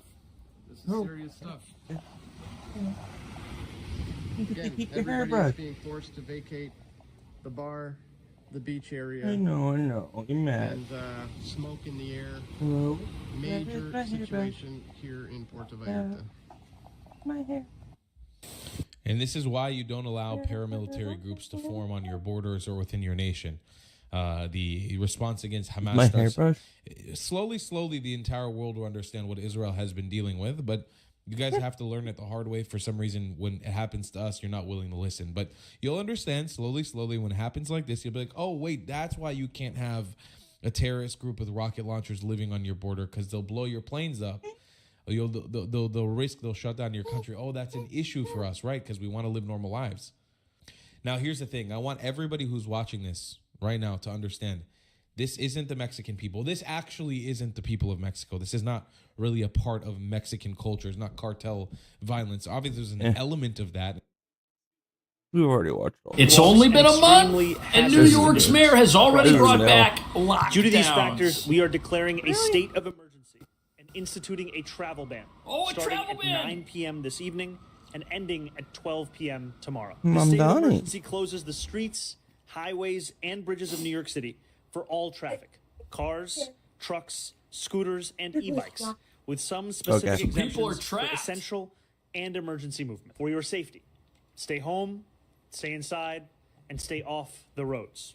It's banned. I don't have and a you know fully why there's a buckled. I just have lockdown it and a travel ban? Not loop. enough New Yorkers went out there to shovel the city's way out of this mess. The big snowstorm coming today. That's okay. You don't have we to. need emergency snow shovelers. If you'd like to sign up to be a paid snow shoveler, you can go to any DSNY garage from 8 a.m. to 1 p.m. tomorrow on Sunday. But you need ID. I saw that the mayor said that we were supposed to report for duty between 8 a.m. and 1 p.m. today for emergency snow shoveling.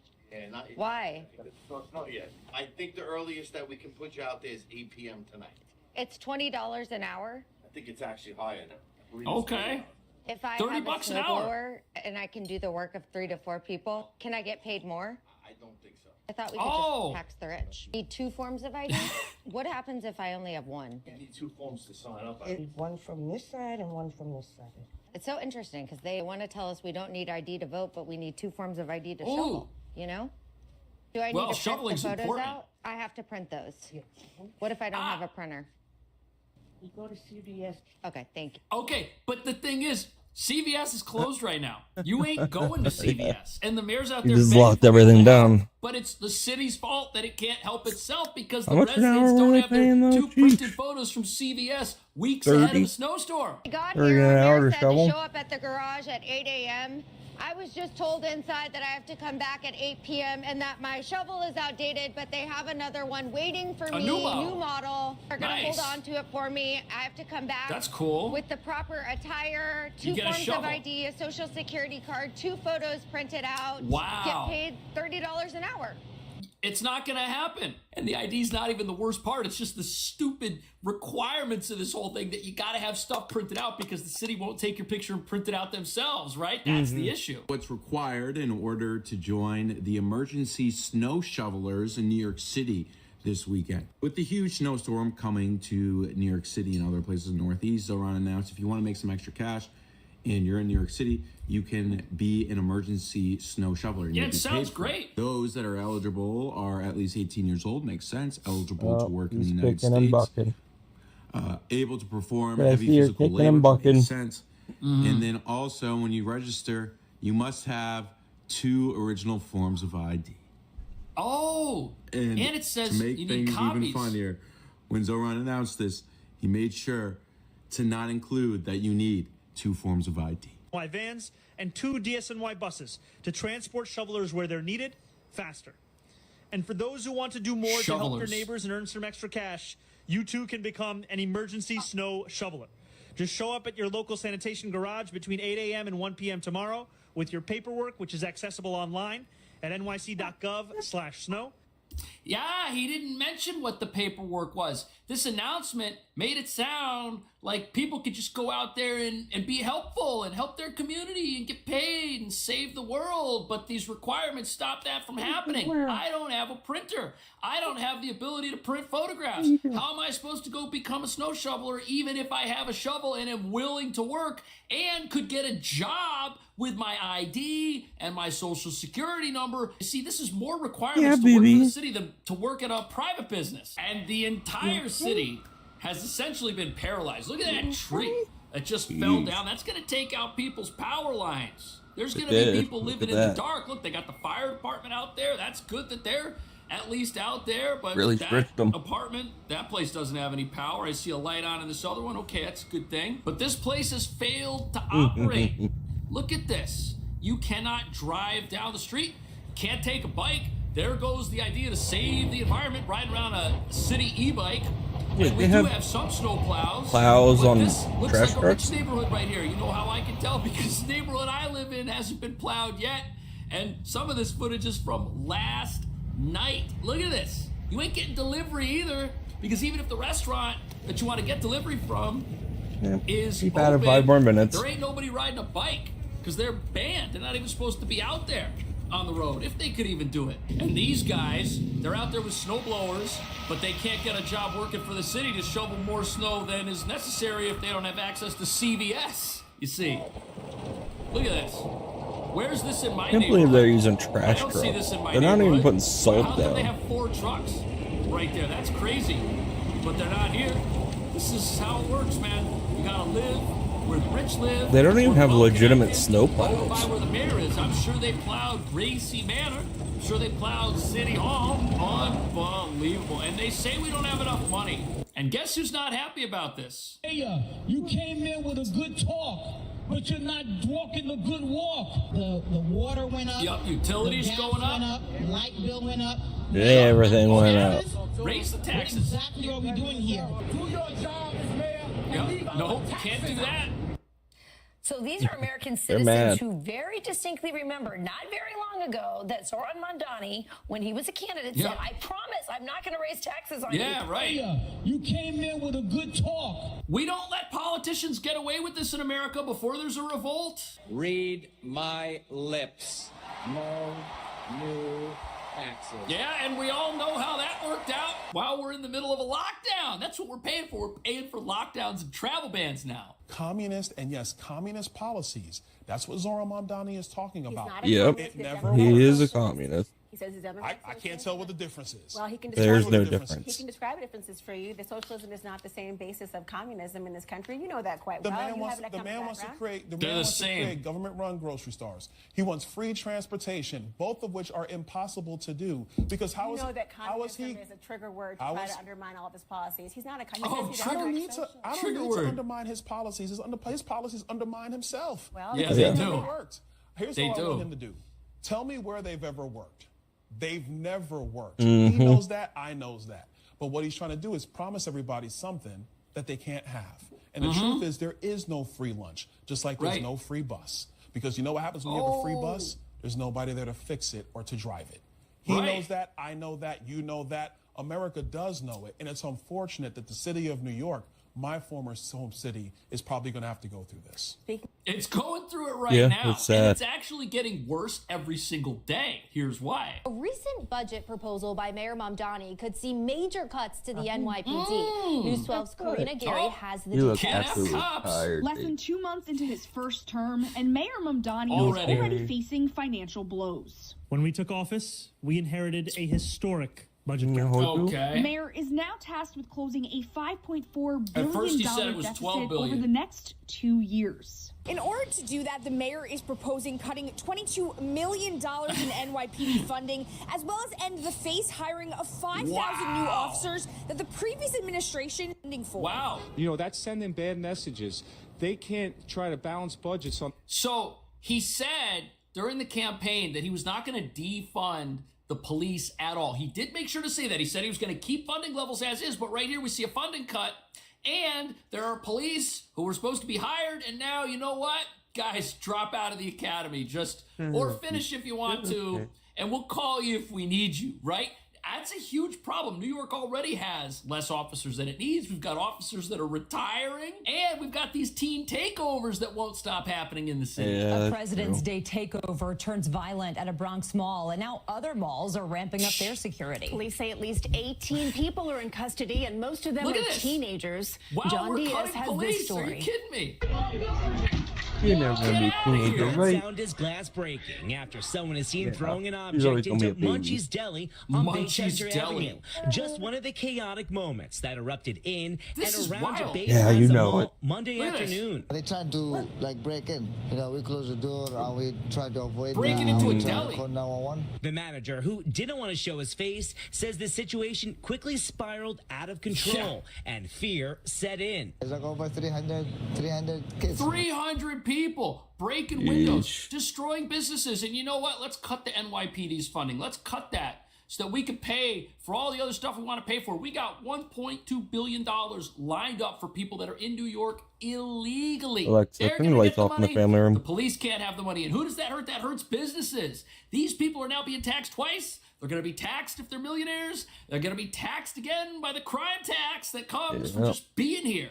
But just before we continue, you may have seen the conversations online lately about how censorship is back, and it's happening everywhere. Platforms are controlling narratives, and they're pushing the stuff they want us to see. We need to fight back. And Rumble is the only company that has stood the test of time and deserves our support. On the one side, Rumble is challenging big tech censorship, but on the other side, they have introduced something that will give us protection from the big banks shutting us down. Banks can cancel our accounts and freeze our credit cards. So that's why they launched Rumble Wallet, a wallet no one can cancel, and a wallet that supporters can use to instantly tip creators like myself without any middleman taking a cut. With Rumble Wallet, you control your money. Not a bank, not a government, not a tech company, not even Rumble can touch it. It's yours, only yours to protect your future and your family. You can buy and save digital assets like Bitcoin and Tether Gold in one place. Tether Gold is real gold on the blockchain with real ownership of physical gold bars. It's not only a wallet to buy and save, but it also allows you to support your favorite creators by easily tipping them with the click of a button. There will be no fees when you tip my channel or others. We actually receive the tip instantly, unlike other platforms where we have to wait for payouts. You can support my show and others by clicking the tip button on my Rumble channel. That's wallet.rumble.com. Download Rumble Wallet today, open an account, and step away from the big banks for good. Wallet.rumble.com or search Rumble Wallet in your app store.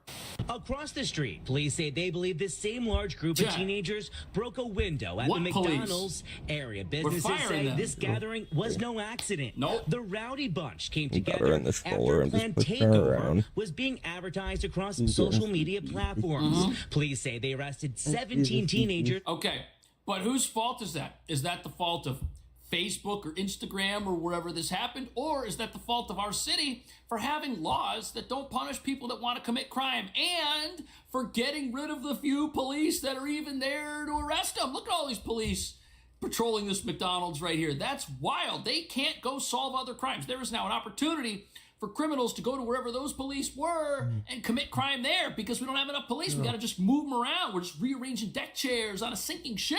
And one adult to organize and create chaos, that's just not okay. No. All I heard was screaming. Now, there's still no clear reason why these kids decided to do this, but police are speculating it's due to the warmer weather and also no school. What do you mean really warmer weather? If 45 degrees triggers the mobs of 300 people. Imagine what 75 will. An entire shopping mall. What's going to happen when it's, you know, a nice 75 degrees on a spring afternoon? What's going to happen then? You better put your seatbelt on. You ever seen a piranha eating food? For one attack, they all come in piranhas. That's exactly what happened. Yeah. Stephen is trying to handle security at Five Below. He says he had to keep the doors locked to prevent damage as the group made repeated attempts to get inside. They tried to get in here at least twice. It was like they was making rounds. Concern spreading to nearby Yonkers Tuesday, where police and private security were seen monitoring activity at the Cross County Center in case of additional takeovers. Yonkers. So New York has a law. It's called the Raise the Age Law. And what it effectively did, it said that anybody who's under the age of 18 cannot be held responsible for criminal behavior, which essentially means if you're not 18, you got to get out of jail free card. That's why nobody's in jail. Because everybody gets out. And what we're essentially doing in New York, while we lay off future police officers and cut their funding right now, is we're teaching people how to become career criminals. You got somebody who's, you know, between the ages of 14 and 18, they're going to have a bachelor's degree in crime. But let's get an update from the mayor on the snow response. See how we're doing. We are seeing the first blizzard our city has seen since 2016. What about the one 2 weeks ago? Up-to-date counts are giving us estimates of between 90 to 21 inches citywide, with certain localized areas up to about 22 inches. As of 5:30 a.m. this morning, the incredible men and women of DSNY had done a first plow of 99.3% of all of our city roads. Except A shift changed since then, and New Yorkers can stay up to date on that through Plow NYC. Mayor, you decided to close the schools today, no remote learning. When do you think you're going to be able to make a decision about schools tomorrow? It's already been made. Can't get down the street. We haven't yet made that decision. We will be communicating that, however, to families as well as students and staff sometime in the afternoon. We're doing everything we can right now to respond to the storm and make sure that we're ready for tomorrow. And as soon as we have that information, we will be sharing that. Oh, we're going to see. This is the second storm, in the last 4 weeks. I know you faced some criticism after the first one, and you've... Yeah, see, the news is bringing it up. They're like, look, buddy, we just had a storm. We just had a massive storm. And you're facing some criticism from that one. Did you have time to learn any lessons? And how are you implementing those lessons right now? You were going to do things a little better, a little differently this time around. So what are some of those things that you guys did do differently as you're addressing this storm? Well, we're first of all looking at everything that worked last time around, starting it from the very first day, and then looking to enhance it. Now, the one silver lining here is that unlike with the last storm, where we saw a prolonged cold spell after the storm, which led to snow hardening into ice, what we're seeing now, however, is that we expect temperatures to get into the 40s sometime in midweek. So what we're going to do differently is we're going to have different weather. The weather is going to come in and clean up the mess for us. That's the plan. That's the game plan. They have no plan. In melting the snow, as opposed to last time, we had literal snow melting operations in every single borough of the city.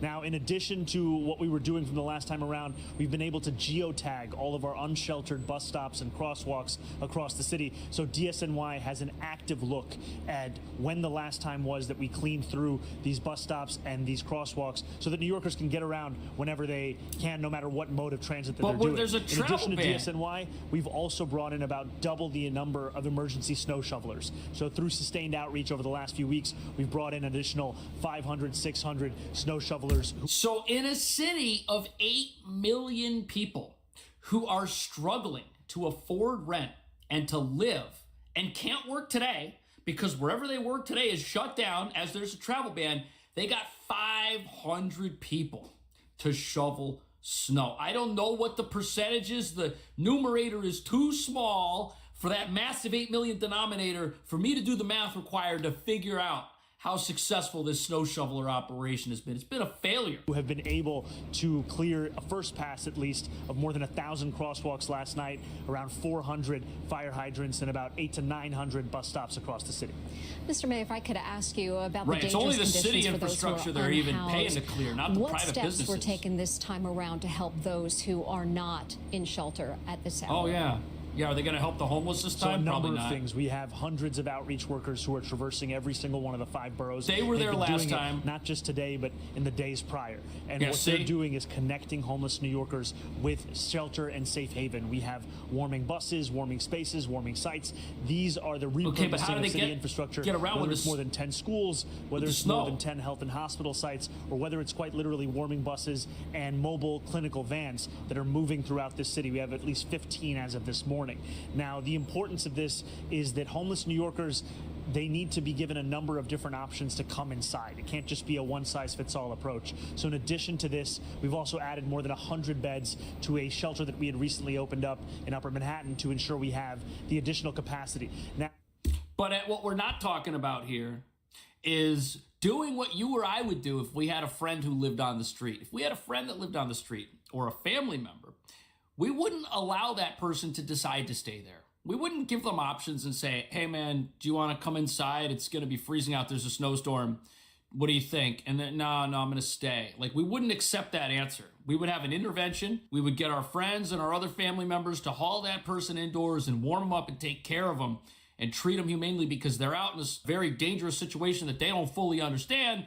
That's not part of the humanity that we're extending to each other in this city anymore. Now, beyond this, what we've also done is ensure that on our Link NYC kiosks across New York City, the free there's Wi-Fi. a list of where all those warming centers are, so that homeless New Yorkers, as well as New Yorkers who see someone in need, have a quick and easy way to access that. Quick and easy. And Mayor, final question for you. Just as this storm kind of winds down here over the next couple of hours, do you have any timelines as far as when bans will be lifted, when mass transit back up when and can we running leave? as normal? When's the lockdown Any over? timelines you guys are working on? Great question. So right now we have the travel ban in effect until 12 p.m. and a large part of that is not just the snow, but the combination with 40 to 60 miles per hour and wind gusts, and just how hazardous it makes it for driving conditions as well as for New Yorkers who are outside for any other reason. If we have any updates to that, we will be sure to share them, but at this time it does end at 12 p.m. We have our public transit running on a delay at this time. However, they're still up and running with our subways and our trains, and we are looking in concert with the state and MTA to do everything we can to get everything back up to speed as soon as possible. But the real plan that we have is to wait for the weather, because the weather's supposed to come in and save us. But I got bad news for you. Looky here. Look at the weather report. Look what we got. We got snow today. Tomorrow, it's going to be below freezing. That's the high. Then we get more snow, more snow, more snow. And this ain't letting up. This message is from Mondami and Mondami only. I know you just started. I'm not putting too much of the blame on you, but if we get a blizzard, please clean these streets. So you're telling me that it took an entire month for the snow to get cleared from the ground in New York City because they did nothing to clean the ground. They waited for it to rain in order for the snow to clear. And now you're telling me that tonight or tomorrow we're going to get another blizzard? Right. We still have snow on the ground. We still have mountains on the ground. And on top of that, there's a whole bunch of dog shit all over the place. Oh. Please, we cannot have another freaking snowstorm where New York City does not get clean, because I don't know what happened this year. New York City, they ain't clean it. Y'all ain't clean it. So all them teenagers that raided Bay Plaza, put them to clean, please. Thank you. Just to reiterate. She's so brilliant. All the teenagers that are destroying the shopping malls, they've got energy, so just make them clean. Put them out on the streets. Give them shovels. Tell them that that is their community service. Oh, wait, we don't have consequences in this city. There are no consequences for criminal behavior. There are no consequences if Mother Nature doesn't come along and clean up our messes for us. Nope, this is just how we roll. And does this seem like a well-run city to you? These snowstorms prove that the government is incapable of solving anything. If anything, all the government does is cause problems. Government's not a solution to the problems New Yorkers face. New Yorkers need to be able to make their own lives better on their own. They can't vote for somebody to come along and tax whoever owns this building, thinking that's going to make the lives of the people inside the building better, when all that person that owns this place is going to do is raise rents to cover it. And nobody's better off. And the government's not better off. They don't all of a sudden have some magical tool that they didn't have before to create a utopia for everyone to live in and enjoy. Nope, don't have that at all. Never had it. What do you think about that? Thanks for watching. I'll see you in the next video.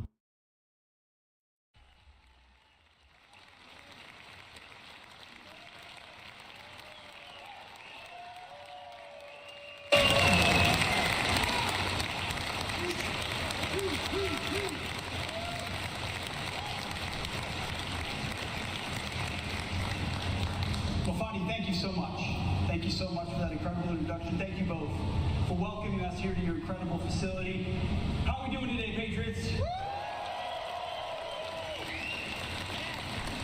You know, it always works the other way. I come here to motivate you, and you end up motivating us. On behalf of the entire War Department, we came here with a simple message for all of you. Thank you for what you're doing.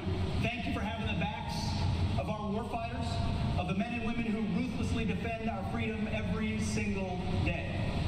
Because what you're building right here on this factory floor with your own two hands is critical to the 21st century arsenal of freedom. You are the patriots ensuring our warriors are never in a fair fight.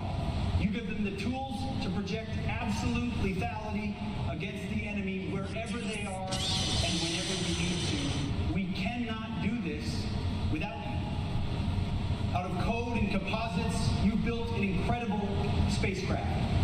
The Wright brothers' first flight was just a little over a century ago. What on earth would they make of this?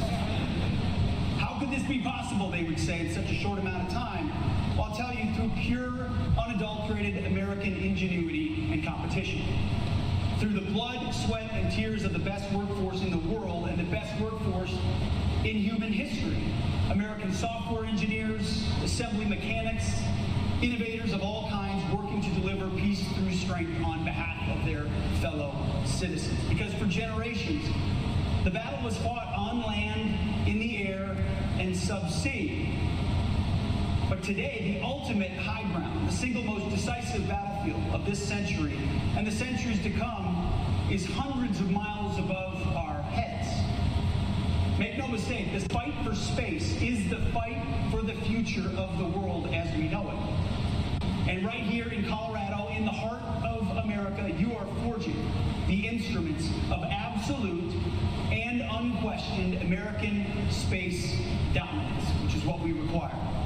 You, the builders, the engineers, the technicians of Sierra Space are writing the next.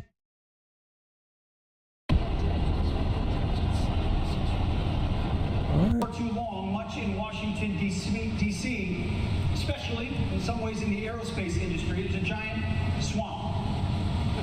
A cozy club of bloated, over-budget prime contractors who got rich by failing the American people and our warfighters. They moved at a snail's pace, led by CEOs who cared more about their stock options and golden parachutes than about delivering for the men and women on the front lines. They got slow, they got comfortable, and they got fat, selling us yesterday's technology tomorrow. For decades, before President Trump, we were betrayed by a corrupt, self-serving bipartisan consensus in Washington. A globalist so-called elite who told us that it was progress to gut your industrial heartland and ship our factories and jobs overseas. While they shipped their champagne in Davos, they lectured you and me, the American workers, that American manufacturing was a thing of the past.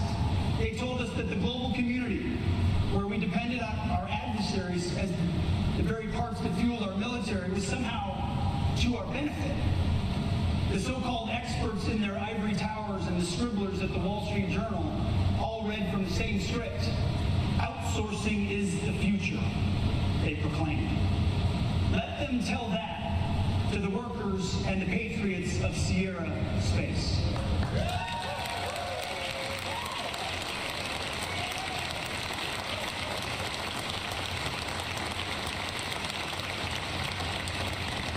Let them say that to the machinists who shape metal with American hands. Let them say that to the technicians who wire the complex machines for our arsenal of freedom, like the Dream Chaser, the Life Habitat, and the Vortex engine. The critical satellites that serve as the eyes and ears in the cosmos. Let them say that to the programmers and the engineers who are outthinking and outbuilding every competitor on Earth. You are not here shuffling paper for Wall Street. You are here on this factory floor building the very machines that will guarantee our nation's survival for your kids and grandkids and mine.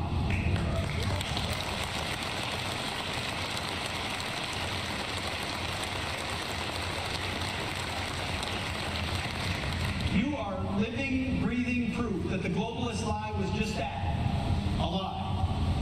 You prove every single day that when we unleash American industry, when we finally unleash our raw, competitive, patriotic spirit, America always wins. When we compete, we win. When we innovate, we win. If we go fast, we win. And that is the bedrock principle of our War Department under President Trump. We are in, make no mistake about it. Our job is to be in an ongoing, never-ending war of attrition against the Pentagon bureaucracy. You have to feed them. You have to do something with them. Let's jump back to Rogan and my very colorful friend Michael Malice discussing how New York City's budget is just completely insane, and now it's run by a commie jihadi. The New York proposal is 127 billion, so it is more. Holy crap! So New York City their budget is more than the entire state of California with state of Florida with 3 million more people, or 3 times the people. Holy proposal, but for this year it would be about the same, because if it's 11 million, that's 116. That's sure the same. But the point is, it's still. Well, it says it's up 11 billion from the current year. It's still a proposal, though. He hasn't passed it. Well, he's not. Yeah, he's a psychopath. Like, Is he the amount for migrants is crazy. There should be $0 for illegal immigrants.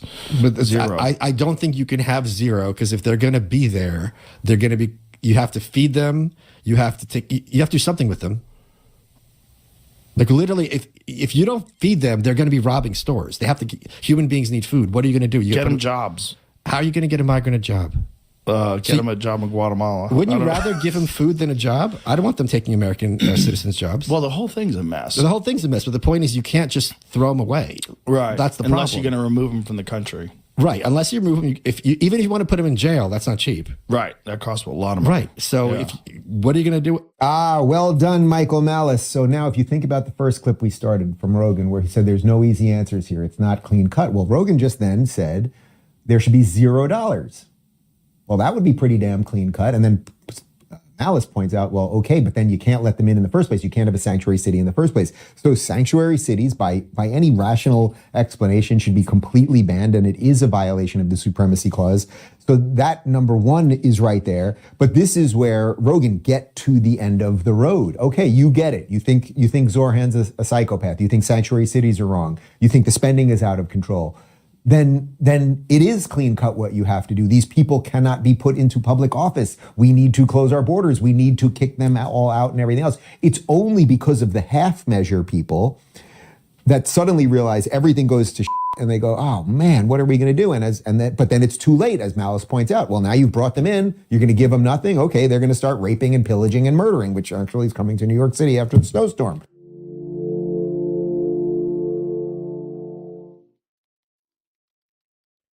Yeah, it seems like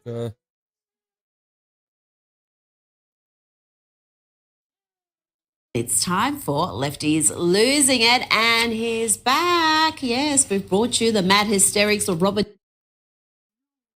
Speaking of, we'll see what craziness is happening. Is anything new? Swap body cam footage, fatal shooting of suspect in Dallas. Okay, we might check that out.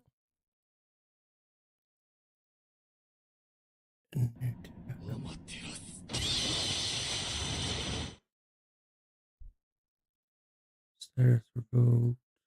This goes in my Bible theology. I want to watch that later. Book of Revelations is unfolding today. Here's your guide. An hour and 40 minutes. Free flexible fish fillet. Nice.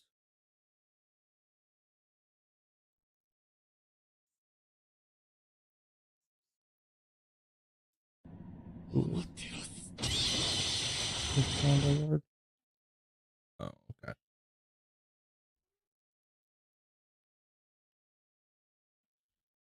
But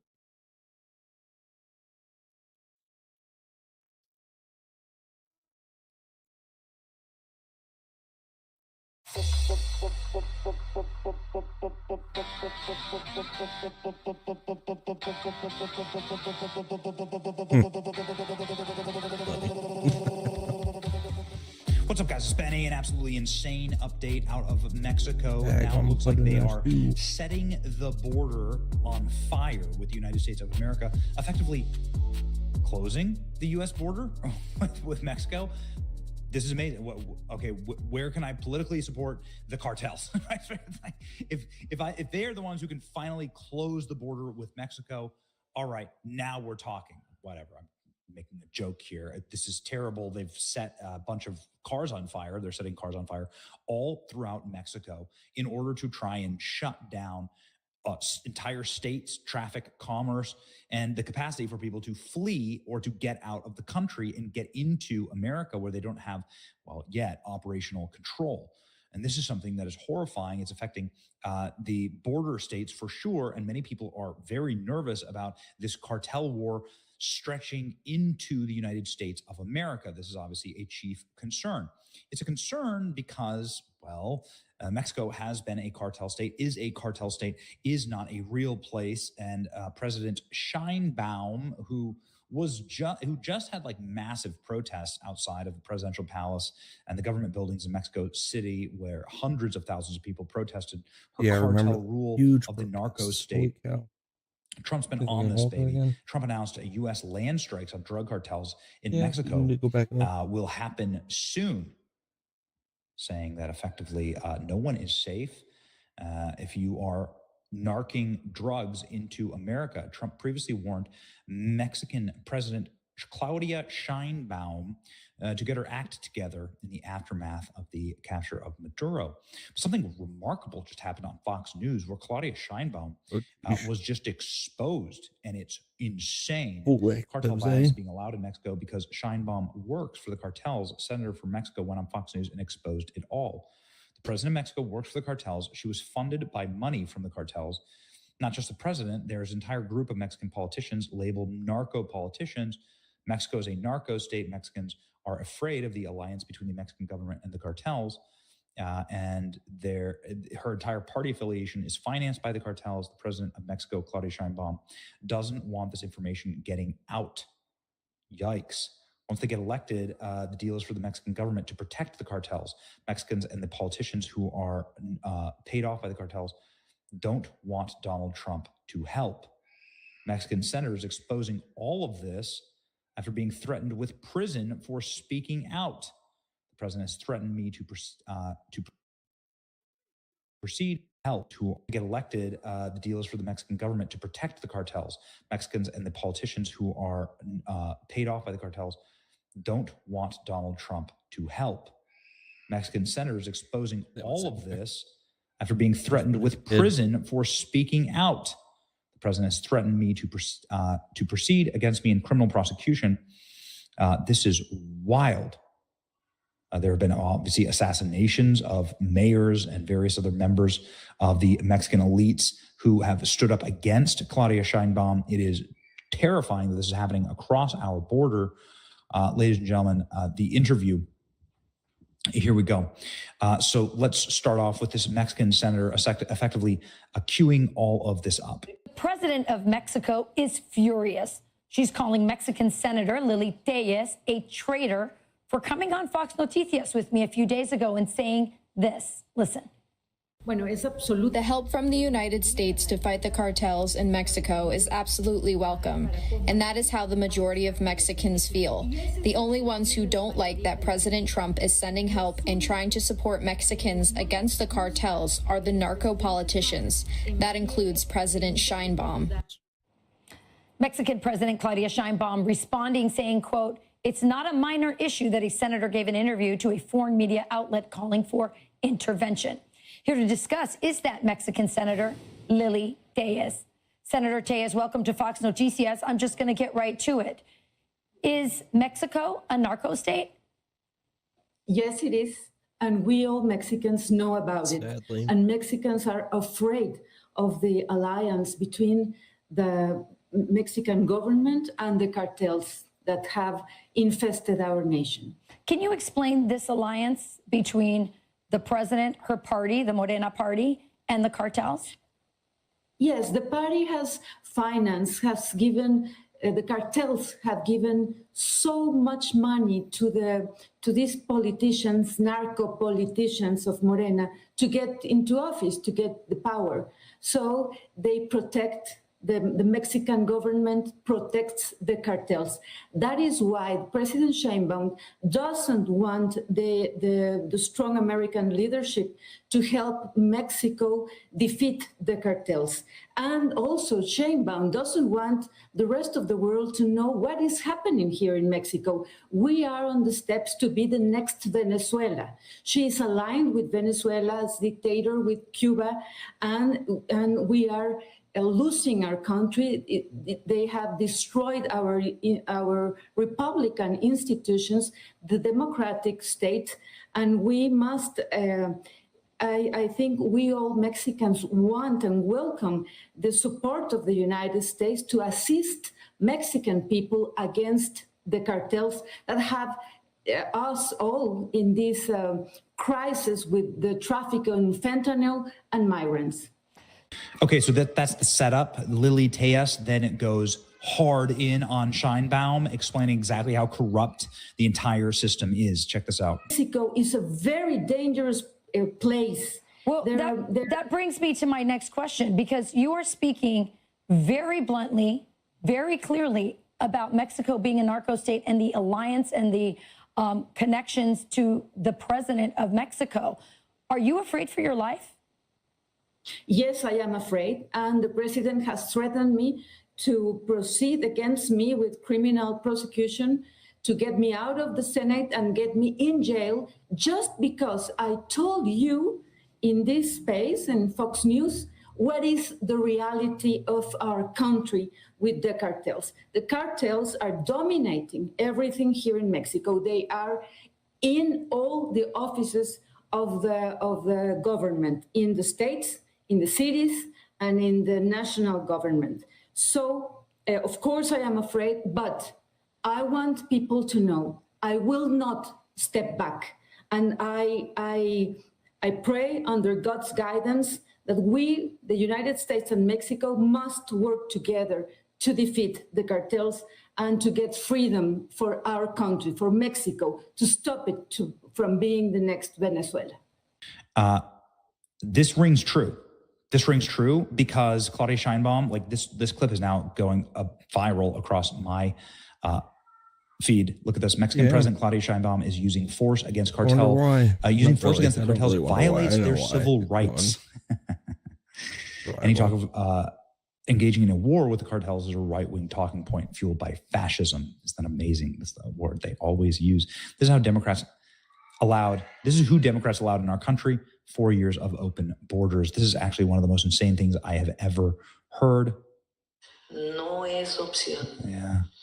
It is violating their constitutional rights, their human rights to attack drug traffickers, rapists, and cartel members and human smugglers and drug smugglers. The cartels run Mexico, not this lady.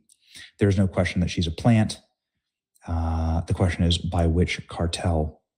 Mexico today. Yikes. President Trump, once again, we're going to start hitting the land with regard to the cartels. We're going to start hitting Mexico.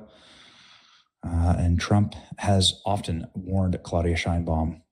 Was this operation a message to Claudia Sheinbaum? She's not running Mexico. The cartel's are running Mexico. Something is going to have to be done with Sheinbaum. Trump administration is planning new mission in Mexico against the cartels, former U.S. officials say. I'm not a criminal. The Mexican politician suspected of being in bed with the cartels. Oh, okay. I'm not a criminal. Yeah. It would violate their human rights to take out the cartels. This is what we're fighting. This is the ideology that we are fighting, and we have to win. It's your boy Benny. Like, share, and subscribe. See ya.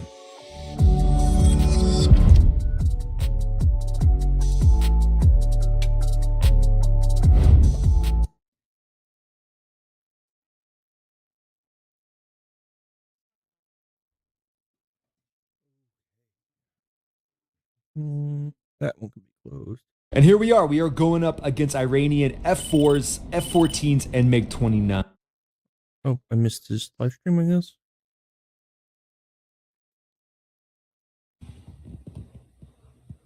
Yo, what's up, team?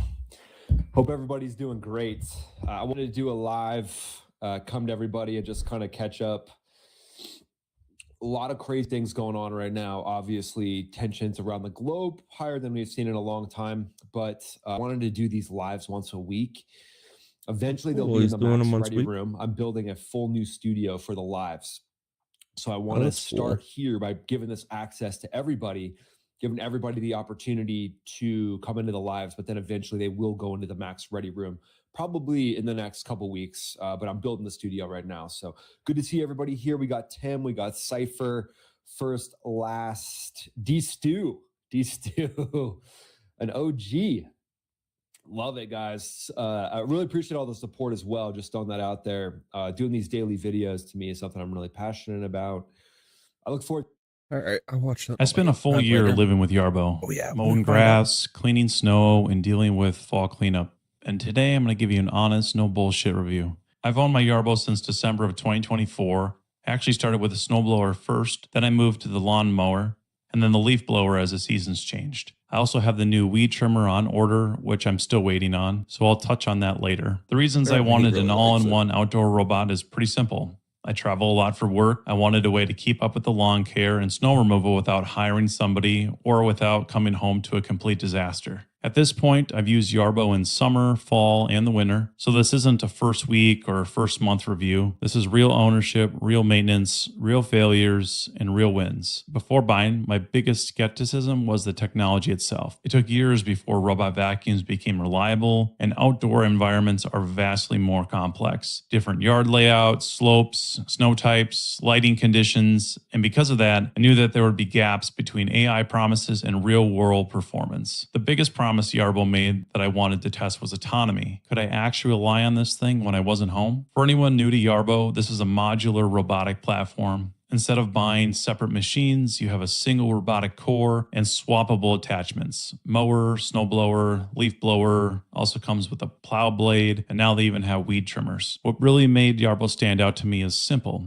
There's no other autonomous snowblower in the market, especially living in Minnesota. On top of that, I have a large property and a long driveway, and I needed something with real power. Most robot mowers on the market just weren't designed for that kind of workload. Let's talk setup, because expectations matter. From unboxing to fully operational, setup took me about 3 hours or so. About 30 minutes of that was just unboxing. These things are heavy, well-packed machines. The time included assembling the core unit, assembling each of the modules, installing the RTK antenna on my shed, installing the charging dock, and mapping the yard in the driveway. Mapping itself is pretty straightforward, but I strongly recommend using the included controller instead of just your phone. You'll get much better boundary precision. One of the biggest pieces of advice I can give is this: do not try to map your entire property as one giant area. You'll be tempted. Fight the urge. Break your property into multiple map zones. My yard grows at different rates. I mow my front and side yards almost every day, but my backyard only about once a week. Battery life is another reason this matters.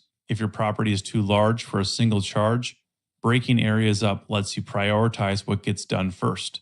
This is especially important for snow blowing. You can clear walkways and parts of the driveway you need to drive on first, then let it handle secondary areas later. The same logic applies to leaf blowing, which eats battery faster than the mower does. Just make sure you follow Yarbo's instructions when linking map zones together. If you don't, it won't think that there's a path between the areas and won't operate correctly. As for the app, Yarbo continues to make improvements. The layout hasn't changed much, but features keep getting added. One thing I really want next is the ability to view the cameras while controlling Yarbo from the app. Right now, I actually rely on my Ring cameras around the exterior of my house when Yarbo gets stuck or needs some intervention. Was setup easier or harder than expected? Honestly, that's a tough question. This is not a take it out of the box and use it product. Assembly wasn't difficult, but the units are heavy and you'll likely need to get some help. One warning for new buyers: Yarbo is still in a developmental phase. They continue to improve things, but parts will break, repairs will be needed, and downtime happens. This is not the point where you get rid of your traditional mower or snowblower just yet. You still need some backups. That said, firmware updates, RTK, GPS reliability, and camera vision have all noticeably been improved over the last year. Updates seem to land about once a month. I'm currently using the mower module with razor blades, similar to most robot mowers. This is not designed to cut down a yard that hasn't been touched in weeks, at least not in one pass. I intentionally tested this on an extremely overgrown yard. With fresh blades, it took about 6 passes to get grass fully under control. This mower is meant to maintain a lawn, and when it's used daily or even close to daily, it does that extremely well. Yarbo actually released and is shipping a Pro mower module with full mulching blades, which should help with thicker grass and also with leaf mulching. I'm hoping to test that soon. They've also added software updates that gradually lower the cutting height each pass, which is great if you're dealing with taller grass and don't want to stress the mower. Reliability-wise, the mower module itself was solid. My biggest issue came with the core unit. The robot currently cannot measure height. That means if something slightly overhangs into the yard, a car, a trailer, or even a neighbor's vehicle, Yarbo will attempt to go underneath it. This caused a lot of cosmetic damage to both the mower module and the core, and it broke RTK and halo antennas multiple times. Yarbo was great about sending replacement parts, but downtime is downtime. This is honestly one of the biggest design flaws right now. They announced a new M series with LiDAR at CES, which should fix this. I really hope that LiDAR makes its way into the larger units as well, because I'm not convinced that it can be solved purely with software. Edge handling is adjustable, but you need to change that setting manually. Otherwise, Yarbo stays about 6 inches back from the edge of the property, which means trimming is still required. I ordered the new trimmer specifically to see if this helps. Haven't received it yet. Terrain performance has been excellent. It's a tracked system, and I have large hills with no issues at all. One caution, tracks can damage grass in wet conditions, so you want to disable the 0-point turns and use the rain sensors for heavy rain. Maintenance is about what you would expect. You want to change your blades like every 3 to 4 weeks, and then cleaning the deck and the tracks around the same time. Changing blades is a bit cumbersome because you have to tilt the 125-pound robot on its side. I really wish there was an easier access without risking antenna damage when you turn it over on its side. Pro tip, you want to buy a power drill and an impact driver with the actual hex bits. It saves a ton of time versus using the tools that Yarbo had sent you with the kit. What surprised me most about how well it handles hills and slopes. What annoyed me at first was the motor noise. It sounds like a Barbie Jeep. I've grown used to it, and it sounds like future models will improve this. What still isn't perfect? I would say the vision and the obstacle avoidance, especially vertical detection. On to winter performance. This is where Yarbo really separates itself. The unit weighs about 125 pounds, but like any snowblower, starting early in the snowfall matters, especially if you don't have to be outside doing it. Don't let the snow pile up if you can avoid it. Snow type does matter. Wet or slushy snow is difficult for any auger-based blower. This is where the plow blade attachment really shines. My podcast host, Brandon, has one, and it performs much better in these conditions. Traction's been solid. There's a dedicated set of studded snow tracks, and performance varies with snow and ice conditions, but for its size, I feel like it does a good job. Cold weather reliability has been excellent. I live in Minnesota, and I've never had a cold-related failure. Battery warms on the dock, the chute moves to prevent freezing, and the cameras are heated. I still grab a manual shovel and blower for small steps and narrow walkways. As for failures, Yarbo has replaced my snowblower module twice under warranty, once due to impact damage near the auger, and once due to an electrical motor failure. Shear pins are consumable, so make sure you stock up. Moving on to the fall, the leaf blower module is honestly a great companion tool. The logic behind how it works is excellent, and it makes fall cleanup far easier. Battery life is the biggest limitation. I would say it's around 25 minutes per charge. This isn't something that you want to wait until the leaves pile up either, as you'll see that the vision can be blocked and it thinks that it's running into an obstacle. It's loud like any leaf blower, and night operation isn't great. The vision system sometimes sees ghost obstacles in low light situations. This doesn't replace manual cleanup. Yarbo moves leaves where you want them, but you'll still have to collect and dispose of them. In my situation, I blow all the leaves down by the road, and then I actually hire a company to come with a giant vacuum and vacuum them all up. So it works out pretty good. That said, it'd save me a ton of time. Next fall, I'll start cleanup earlier instead of waiting for piles to form. One of the downsides is taking off the lawnmower module and then putting on the leaf blower module. Hence why I waited, but this next season I won't. Living with Yarbo long term, you'll need space to store the modules, and I recommend buying the Yarbo covers from them directly. Wireless charging has been flawless. Any charging issues I had were due to the broken antennas, not the dock. I would say maintenance takes more time than a traditional piece of equipment, but I spend less total time doing yard work overall. Reliability gets an 8 out of 10. My biggest frustration is parts fulfillment speed. When something breaks, you're down until that part arrives. So in the wintertime, you have snow buildup, or in the summertime, your lawn becomes overgrown. Day-to-day ownership is honestly super enjoyable. People stop and watch it work, ask me lots of questions. I love being inside while it works, especially when I'm traveling. The best set it and forget it moment for me is the snow forecast automation. I can wake up after a snowfall and the driveway was already cleared. Yarbo is ideal for large properties. I have about 2.5 acres and a long driveway. This feels like the sweet spot. Smaller yards may find it as overkill, which is why the mini series makes sense. You should be comfortable learning, maintaining, and fixing things. I'd recommend Yarbo to tech-savvy homeowners with busy lives who don't want to hire yard services. If you don't like maintenance or troubleshooting, I would skip it for now. So on to my biggest wins and my biggest frustrations. The biggest wins for me, I would say, are the true all-weather versatility, huge time savings,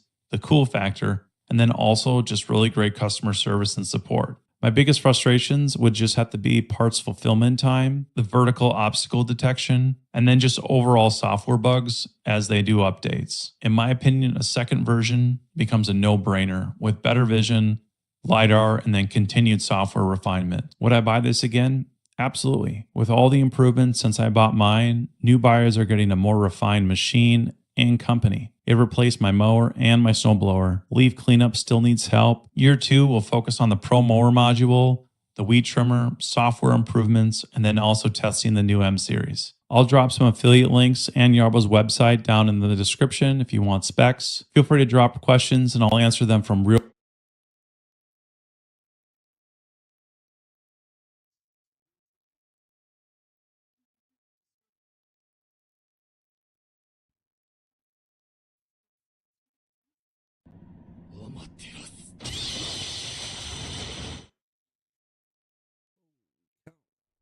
$7,000 for all those. The new one? The adjustable height controller. Blower, lawnmower, snowblower.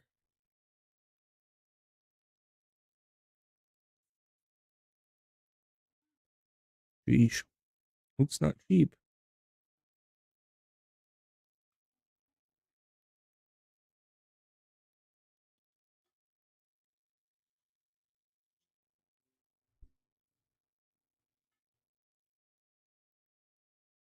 I was expecting them to have their own personal site, though.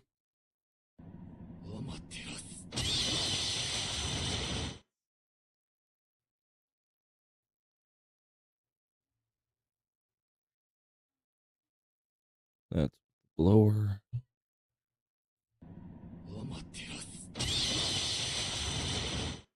The blower and the mower.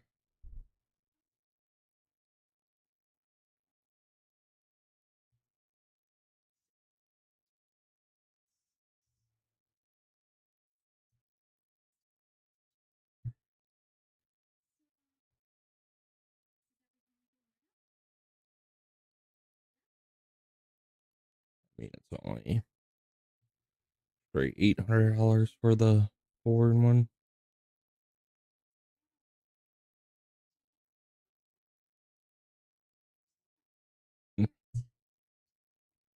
That's cool. Crazy expensive, but cool. How you doing tonight? Good. Do you disagree with one of the... Cause UK leftists meltdown over Trump Epstein by just asking for evidence. Yeah, Did you learn Chinese at the same time as English? Like, what was your journey learning Chinese? I Chinese first because my parents thought that it. Okay, I thought that was going to be cooler. I'm a scholar of the far This was right short. who has fled the United This is States funny. to Canada, and I need help. Abe, I've got a master class in dumb libtard lefty lesbians over here who are completely out of touch despite being a self-proclaimed far-right scholar. Oh, that's interesting. Big brain, Abe. Big brain. Well, what happened over here? Well, this far-right scholar had to flee the U.S. because everybody knows that the U.S. is on a rampage right now, murdering and throwing into concentration camps the Blicks, the Browns, the gays. And this genius over here is going to hop on that underground Rainbow Railroad and escape this fascism. Where, by the way, wait, you're definitely going to go to Mexico, right? Because white people suck, America sucks. That's how we got into this problem. White supremacy, right? So definitely, no, you're going to go to Canada? Oh, that's weird. That's weird. I'm a scholar of the far right who has fled the United States to Canada, and I Refugee. need help.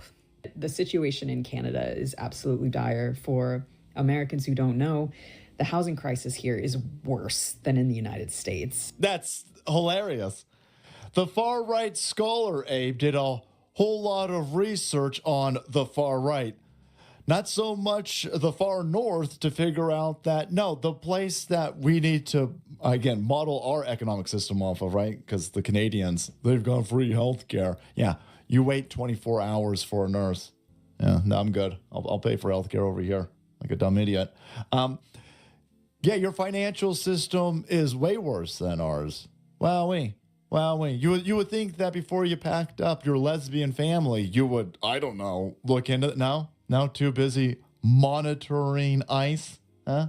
Monitoring the far right. How'd that work out for you?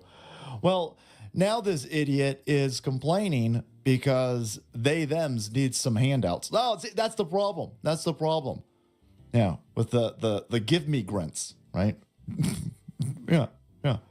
They break into a place. They provide nothing, and they demand everything. That's kind of the problem that we have here. It's not fascism. It's not authoritarianism that we want the border enforced.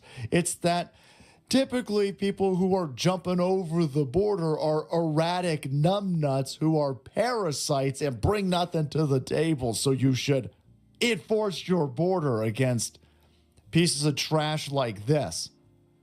So now them is on TikTok saying, wow, this is the housing crisis is way worse than Los Angeles. Yeah, you guys should fix that, by the way, Canada. You should fix your housing crisis by inundating yourselves with so much more third world foreigners. That should definitely, and then take some of our American trash too. You can have these idiots. Yeah. There you go. Dump more losers into your country. That'll definitely fix your housing market. Oh, wait, no, that's a bad idea. Wowee. Well, anyway, Canadians, feel free to give her some money. Give her some money, right? You could even give her some crypto, maybe. If you've got today's sponsor, Rumble Wallet, you may have seen the conversations happening online lately. Censorship is back, and it's happening everywhere. Platforms are controlling narratives and pushing the stuff that they want us to see. We got to fight back.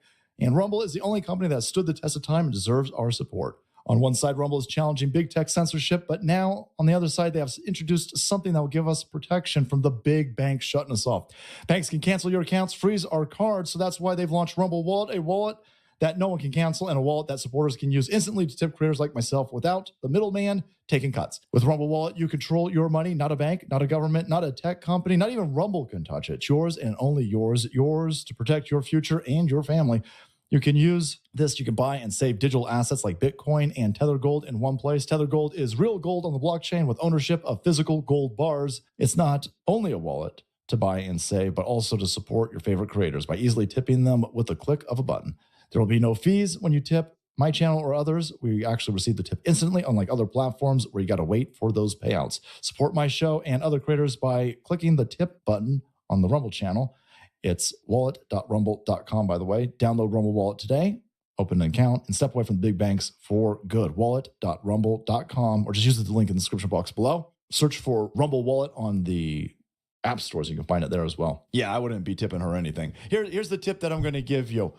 You're an idiot, and you should do a minimal amount of self-reflection and understand that all of your problems are because you're an idiot. It's not Donald Trump making your life worse. It's not the patriarch. It's not a straight making you're a dumb moron.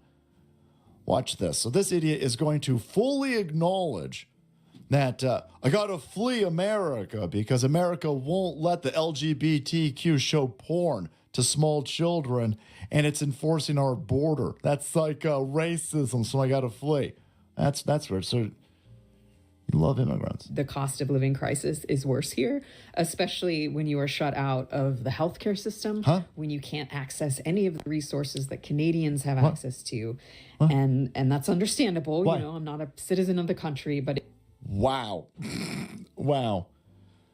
Well, them has just acknowledged that there's a difference between citizens and aliens. The citizens who are part of the social contract with the government and they pay taxes, they have access to the healthcare system and benefits because they're citizens, right? And when an alien comes in, they're not given access. Do you know why they're not given access to it, sweetheart? It's because they haven't kicked in. It's because if you have a system where somebody can jump the line, jump into a country at 40-something years old with all of their health problems, and they've never paid taxes, they've never kicked into the healthcare system, then they're going to drain it and explode it. And you're acknowledging this. Hey, it's fine, Canadians, right? Yeah, I know that I'm a foreigner, and I know that I'm an alien, And so I shouldn't deserve to be given your health care and your social net benefits. I shouldn't be getting, welfare, your Canadian welfare. I get all that. Yeah, but you don't get that for this country. That's why we're enforcing our border. You got all these people, they jump over the border, they drop a kid. Now the entire family is going to get snapped. Yep. People jump the border, have a kid. Sometimes they jump the border, they don't even need to have a kid, depending on where you're at. Like in California, hey, here's Section 8 housing.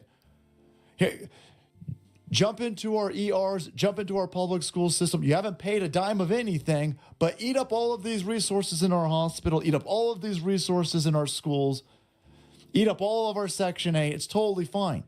No, it's not. It's not. And then when we say that we don't want to do that, you guys, oh, you're racist. Oh, this is how Hitler started. Oh, my God, would you hate brown people? You're fully acknowledging the problem. You're fully acknowledging it. When you go to Canada, they can't just give you free everything. But when all these people break into America, we're supposed to give them free everything. That's stupid. It won't work. That's completely financially untenable. And you acknowledge this. You're acknowledging it when it comes to Canada. But you've just been told that America sucks and America's awful and white people suck. And so when we just enforce the same logic here that we can't have a bunch of people blowing out our social safety nets from third worlds, you go, oh, that's racism. And now I got to flee. She keeps using the word flee, like she's under duress. Like America's not.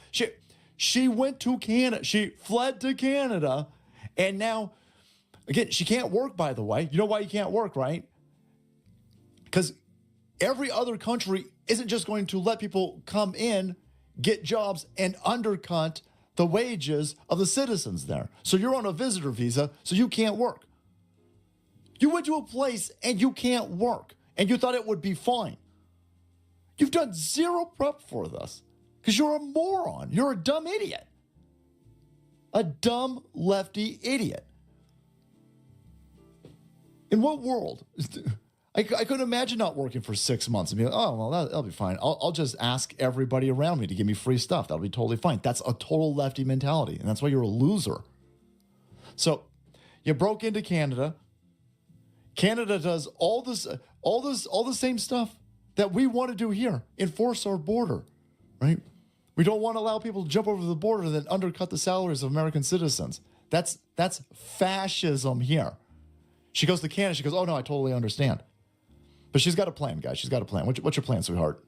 There are 2 adults, a cat and a dog. Uh-huh. We are looking for more than a room, but 1 bedroom, 2 bedroom, for free or below market. For free. She's like, hey, listen, hey, Canadians, we need some free stuff over here. And like, not just a room, by the way. I mean, it's me. It's my lesbian wife. We've got LGBTQ cats and dogs, by the way. So, I mean, 1 room's not going to work. Sweetheart. Again, this is the mentality of a leftard. You can't afford to live there anymore. You should take a couch. Your lesbian wife, and your 4 dogs, you should be stoked for a sofa recliner.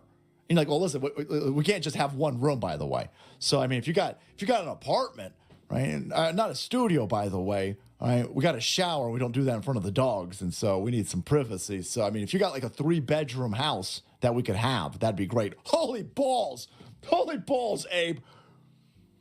Oh man, you got a 1-bedroom. You got like you got a spare apartment that we could have. Yeah, that definitely won't impact the housing crisis in Canada, just giving free apartments to loser lesbian leftards of America. Yeah, that'll.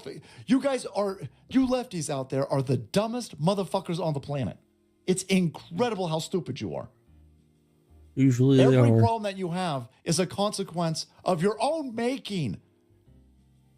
Incredible. So what's the plan if you can't get that? What's the plan if you can't get that free house? You can't get that free apartment, huh? Thank you. Checking my messages regularly. I will be paying very close attention to this post. If we can't find housing, we're gonna have to leave. And yes, yeah, exactly. Yeah. Just like we're telling everybody else, if you break into our country, you gotta go.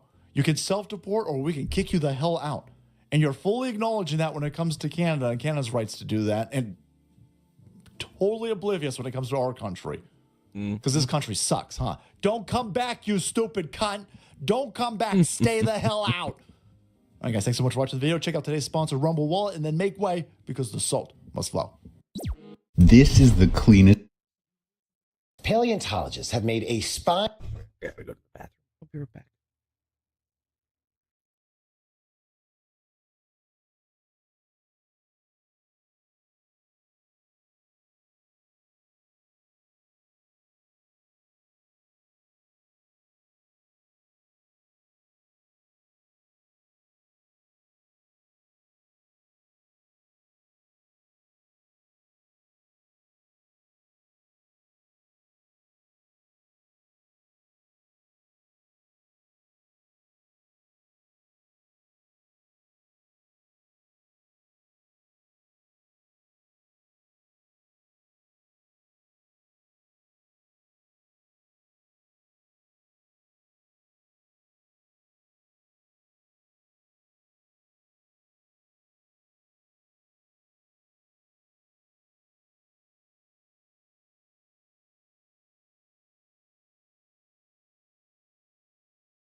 We're back.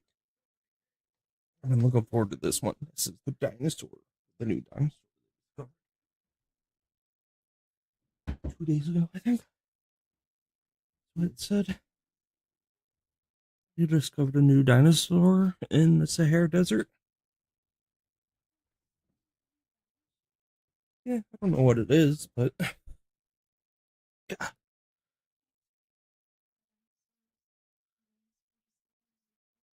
Tingling find in the sands of the Sahara Desert. A new species of dinosaur. Now, they've unearthed fossils of a supersized carnivore that lived over 95 million years ago. The team now naming it Spinosaurus mirabilis, Latin for astonishing. The discovery raising as many questions as answers about prehistoric life. And to answer some of those questions... Marana, I forget what the name is. Hang on. That lived over 95 million years ago. The team now naming it Spinosaurus mirabilis, Latin. Spinosaurus mirabilis.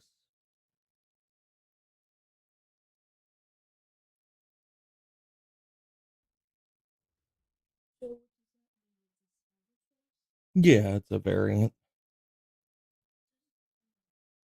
Meaning there's different stages that they exist.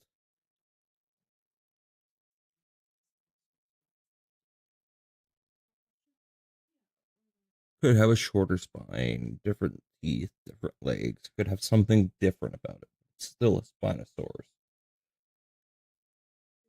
For It's big, it looks like, but it's not. I don't think it's the biggest. Astonishing. I mean, I'm just 17 seconds into the video. I don't know much about it, buddy. The discovery raising as many questions as answers about prehistoric life. And to answer some of those questions, I'm joined by Dr. Paul Sereno, paleontologist at the University of Chicago and a National Geographic explorer. Dr. Sereno, it is a pleasure to have you. Okay, now you called this the expedition of the century. What made this find so special? Well, it was an extraordinary expedition. Took a big chance to try and get into the heart of the Sahara by collecting together 20 young people that could take 3 months of their lives off and put together a big armed guard, sort of like our Wild West, and go into the middle of nowhere in the hopes of finding something. And we were guaranteed nothing, except that we had, we'd been to the site, found a tooth and a couple of jaw fragments. And hours after we arrived, we found that what you're looking at is the crest on the top of the skull of this Spinosaur. And we knew we had a Spinosaur. We didn't know if we'd find a lot more of it, but we did. Wow. Yeah, it was immediately apparent to us this was a new species because the crest is like nothing we've seen before on any. What's different about it is the back fin piece. The crest, I guess, is what he's calling it. Or maybe it's the dinosaur. piece. So tell us more about this Spinosaur. I got to know, what exactly do we know right now? Yeah, it's become, through Jurassic Park, it's become the celebrated dinosaur because we don't have any in North America. But in other parts around the old Mediterranean Ocean, which we used to call a Tethys Ocean, these dinosaurs stalked, and now we're finding in the rivers inland stalked fish. And we were able to ferret out some of the great fish catching abilities of this animal by looking at its jaws.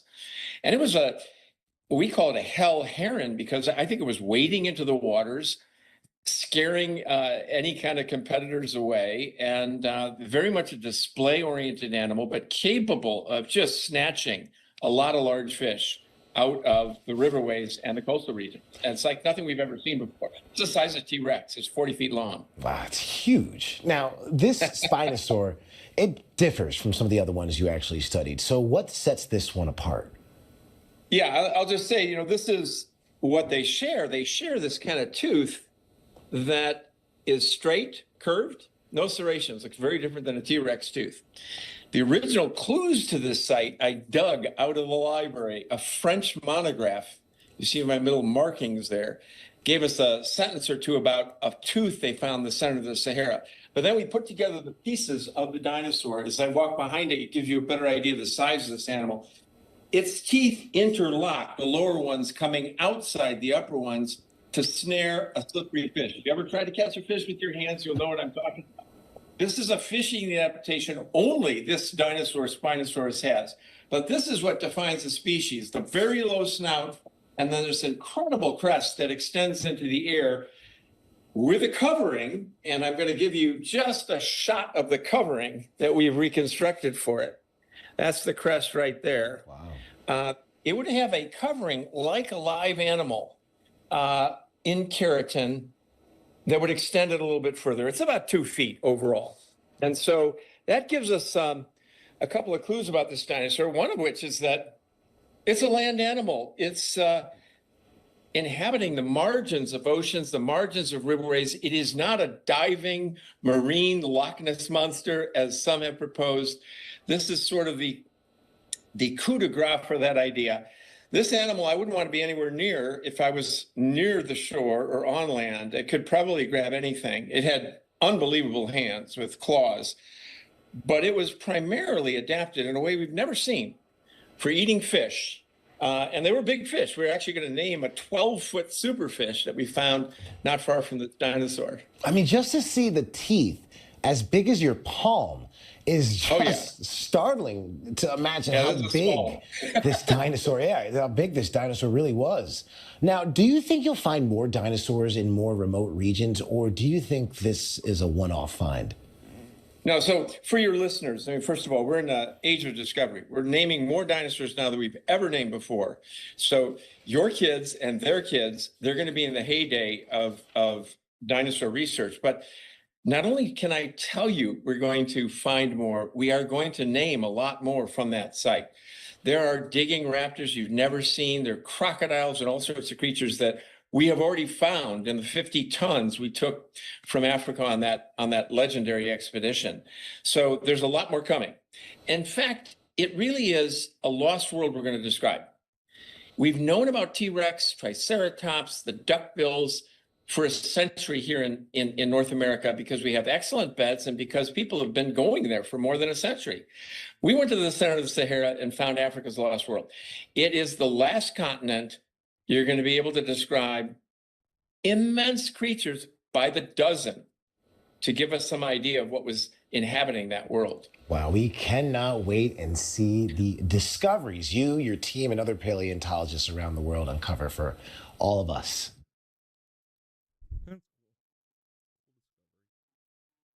They're in the dinosaur finding age, basically, right now. We're naming more dinosaurs, new dinosaurs than we've ever had before.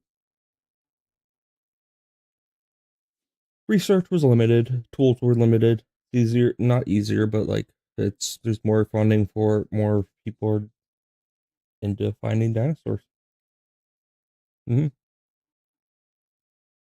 think because Jurassic Park has influenced so many people, like our generation specifically, to go and if they find an expedition that wants to go out or whatnot. But yeah. So his heyday for dinosaur discoveries.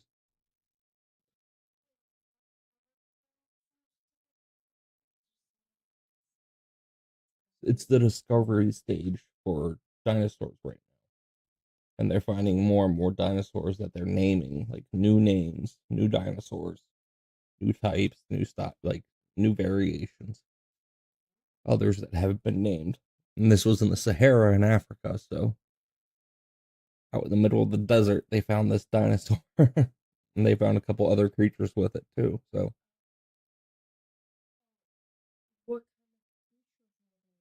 He was saying like alligators, like a large 12-foot fish. Oh. Well, yeah, the Spinosaurus, this one was, he's saying their teeth interlock. So they're good for fishing, catch fish. Because they like mesh together like this. So it doesn't wiggle its way out.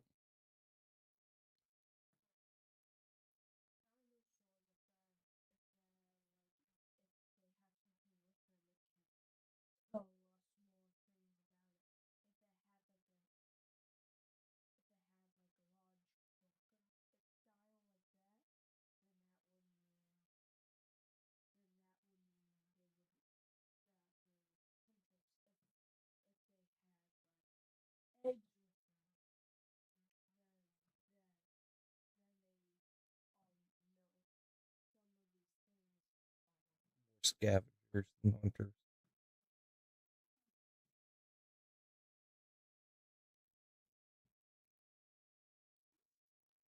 Fear of God more into people than Diesel Patch is making them a video about you. Dude, I ain't gonna lie. If I was more Pegasus, I would be shitting myself right now. More Pegasus just got caught. Title of the video. Career over, in parentheses. My God.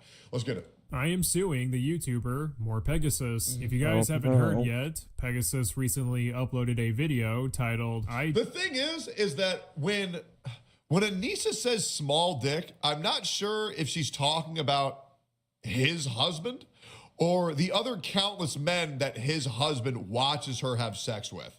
So still on the fence, whose dick is small? Still on the fence. It could be any guy, to be honest. Let's keep going here. Dubs' wife just humiliated him big time. And, you know, it looks like every other More Pegasus video. You got the face of the person Pegasus is talking about. And you catch a little title card on the side. And the video being over 30 minutes long for absolutely no reason. But when I decide it is 36 minutes for a reason. More Peggy has to talk about SpongeBob for 20 minutes and go, Froggen! Flashbang. Watch the content itself. And I noticed something that was a little bit peculiar. The first thing was it the gay furry iDubbbz dragon?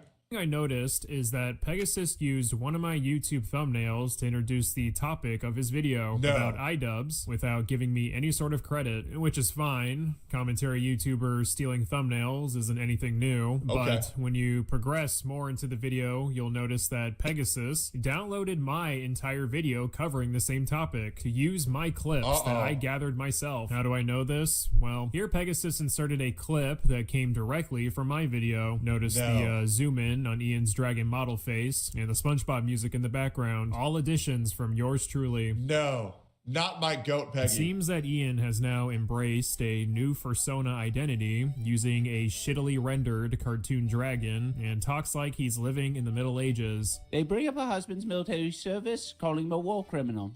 Am I crazy, or like, does this make Ian's streams like 10,000 times better? Like, am I crazy here? Like, dude, I think He's Ian should crazy. stay as the gay furry dragon. That way, everybody knows exactly what they're getting themselves into when they click open a stream. Okay, because you'd think that being a gay furry dragon is humiliating enough, but his own image reminds everybody that he's also a cuck. Which one's worse? I guess we'll find out. Pot calling the kettle black. I actually much prefer his streams like this, bro. He actually made me laugh. I like this. And then take a look at the clip Pegasus used for the same segment. Oh, you know, Anissa will divorce him and eventually iDubbbz will get back his brain. I think it's cooked, man. This is iDubbbz himself just being a piece of shit. I know Anissa the imp is off screen, but like, come on, bro. You're a full-grown adult at this point. So then he puts on like his cringe accent. They bring up her husband's military service, calling him a war criminal. Pot calling the kettle black. So, delete his whole channel. Yep, call the FBI. I think he needs to be hung, to be honest. We cannot let Mudahar get away with this. No, yep, I will never be watching another video by More Pegasus for the next 6 hours in protest. It's pretty obvious. Pegasus just took the clips from my video, which... Get 'em out! Okay, you know, that's fine. Fair enough. All I did was add music and zoom in edits. Not exactly my content to begin with. However, what really rustled my jimmies was what came next. I created this beautiful creation for my iDubbbz video. I created Anissa the Imp. And this meme offers a visual for Anissa's new character that she is role-playing as, which is an imp. The reason I created this meme is because Anissa embraced this new imp-like character for the iDubbbz VTuber streams, and because she doesn't have a VTuber model of her own, I decided to create one. Whoa, that's very nice. Gifted! The imp is doing it. How in the fuck did somebody gift Ian 25 gifted subs? They do that. That actually pisses me the fuck off. Who in their right mind would be giving that guy their money? Guys, can we get 25 gifted and take it away from Ian? I'll leave it up to you guys. Little dance that you can't see. Dancing, the dance. The imp is dancing. I'm very proud of this meme. It took me 45 minutes to make. Beautiful. Now, I was already a little on edge when I noticed Pegasus was just straight up stealing shit from my video. But what really crosses the line for me is taking another YouTuber's meme that they created. And that's exactly what Pegasus did. No, he didn't. 25 gifted. The imp is doing a little dance that you can't see. Dancing, the dance. The imp is dancing. Oh my God. He actually got He caught. did. He just ripped it. Oh my God, I can't believe this. Oh my God. The slop tuber succumbed to the slop and stole from another slop tuber? Oh my God. That's like reacting to a slop tuber. This is unforgivable, man. Is this bad? No, I don't care. That being said, you should report More Pegasus to the authorities immediately. You can't just take clips from my video with my meme and then pretend it's a meme that you created. And I didn't get any sort of credit whatsoever. Nothing in the video, the description, or even a pinned comment. I demand satisfaction. All right, so here's some evidence that this is my meme that I created. So over here within the Pick Monkey software, I have the imp body, okay? So I edited that into the picture. Yep. I'm the one that picked the dank dark basement as the background, and then I found a picture of Anissa right here, and then shaded her head red, and then should have watermarked it, man. This is fair use, unfortunately. Put it on top of the imp body. Is this satire? No, he's heartbroken, man. He's heartbroken. He truly is sad. So again, He this truly my is meme, heartbroken. Not a meme that More Pegasus created. It is mine. I made it. Now, this isn't the first time a thieving little YouTuber rat has unapologetically stolen one of my memes. In 2018, Oh my God, we're going back 8 years because someone else stole his meme, bro. There's no way. Was what you would consider to be a small content creator. I made a very epic joke about the Logan Paul and KSI boxing match. I commented how the host of their little event looked like the very underrated artist, Tech9. It made a playful comparison. Did you guys see that? They're so ferocious that they're attacking each other before the boxing match. I mean, this shit was getting so violent that they had to be separated by this low-budget Tech9 looking at. I feel bad, bro, because like you can hear Diesel Patch's like spirit just leave his body, bro. He used to be happy, and now he's dead inside. And this is because More Pegasus ruined his whole life. Then the now retired YouTuber PewDiePie watched my video and then proceeded to just straight up steal my joke without any credits given to me. He's an idiot, but he's not hurting anyone. Wow, what a hater. And if it's a problem that he's neutral, this argument is so ridiculous because literally the Tech9 looking guy, I'm sorry, I don't know your name, please don't hurt me either, please. If PewDiePie had given me... Bro, honestly, PewDiePie stealing your joke was worse than him saying the N-word. I will no longer be watching his videos. Thank you, Diesel Patches, for letting us know. The credit that day. There's no doubt in my mind I would already be at 10 million subs by now. It's true. But for now, I'm stuck with a measly following of 1 million people. This absolute piece of shit even commented on my video and threatened to send over the YouTube CEO after me, literally using coercion to get my video deleted. And because I had a smaller audience back then, I just had to sit there and take it. There was nothing I could do. But now that I have money, fame, and women, I can afford a team of... Is that... Was that Chibi Reviews? Money, fame, and women.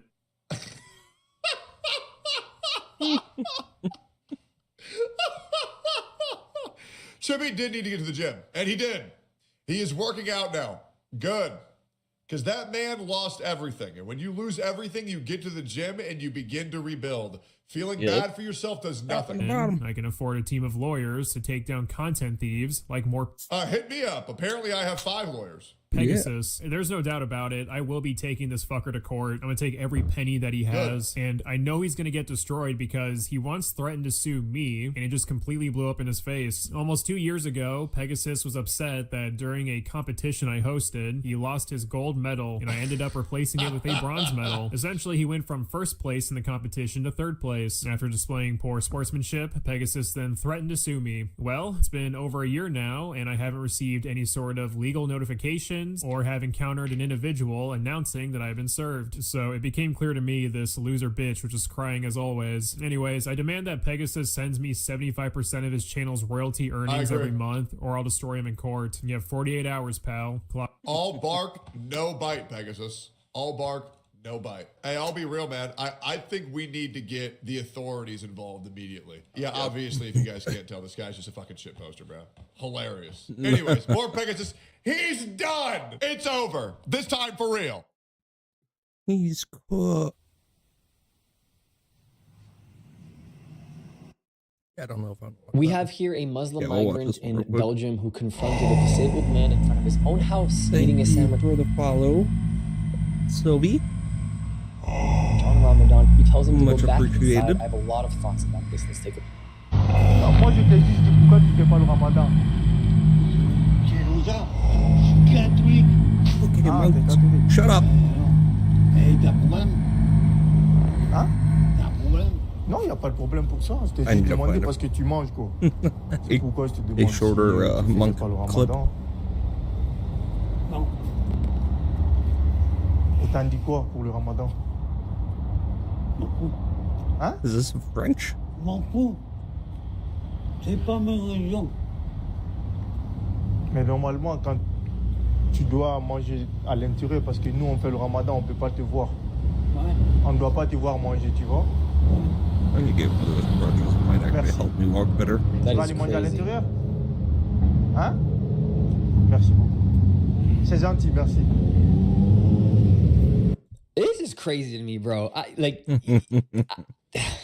in crazy to Belgium. think to me that in a non-Muslim country, Muslims have now gotten the locals of that country, which happen to be in Belgium in this case, to change course of their own routine, in this case, a disabled man eating a sandwich. I know I'm breaking this down.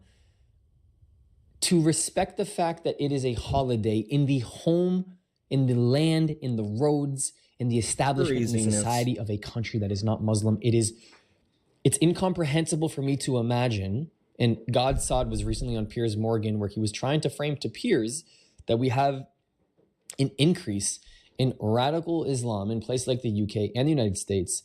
And he made the comparison of like, if we saw more and more Jewish people suddenly coming into the streets, you heard that Moshe was now one of the more common names, becoming very common amongst boys being named in the UK, in America. Suddenly, as a byproduct of that, you now have all these kosher restaurants and new laws. Like, yeah, people would say something, and then they would be like, no, it has nothing to do with Jews. Okay, well, in this case, how are we at a place that in 2026, this is allowed? It's like hard for me to even watch. It's so important too for me to mention to you, this has nothing to do with my issue with Muslims or Islam.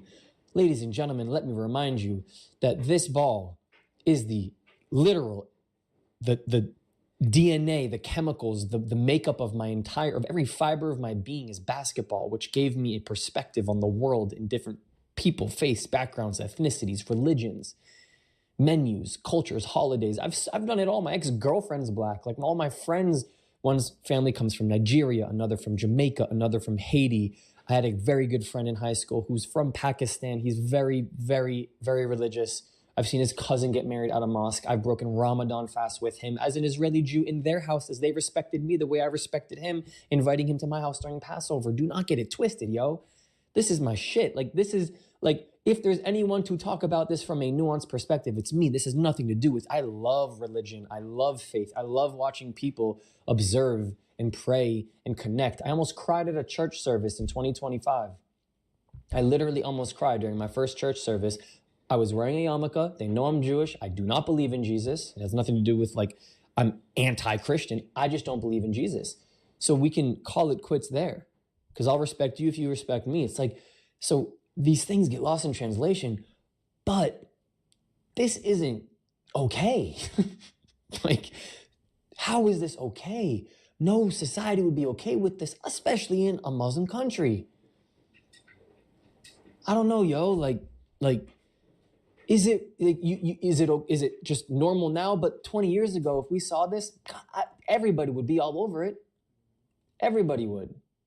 It comes to show you that people are full of shit when they say that they're sort of tied down to some belief system or ideology. It's not true because the inconsistencies around it show. The way that we talk about these things, the way that we react to them, it's so different now. Let me know what you guys think in the comment section. Here's a note from me.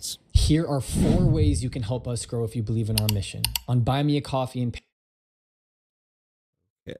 I'm going to watch this one later. I'm going to save that to a... What is that? Where should I save it to?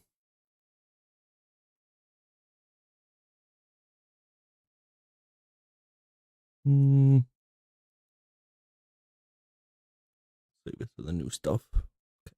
That's get closed.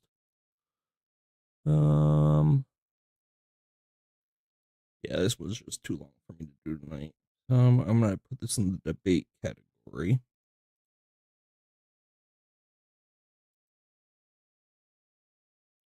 This is just cool new stuff. And I don't really care about the SWAT body cam footage.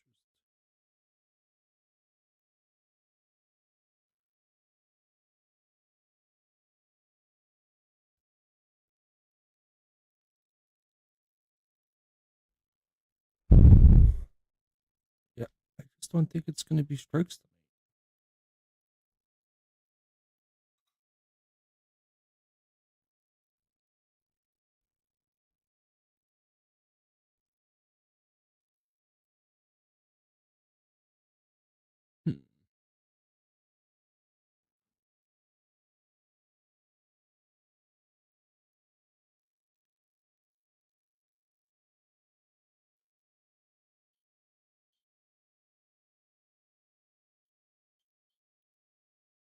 William Marshall.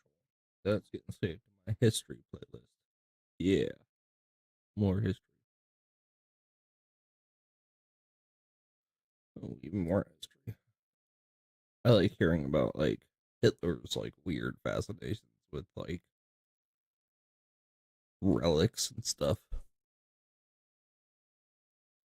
Our best look yet at the F-22's new stealth field. Ooh, thank you.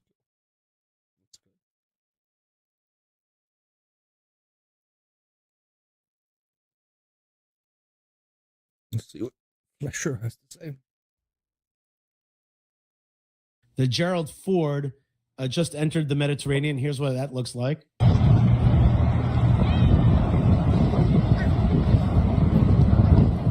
Very good.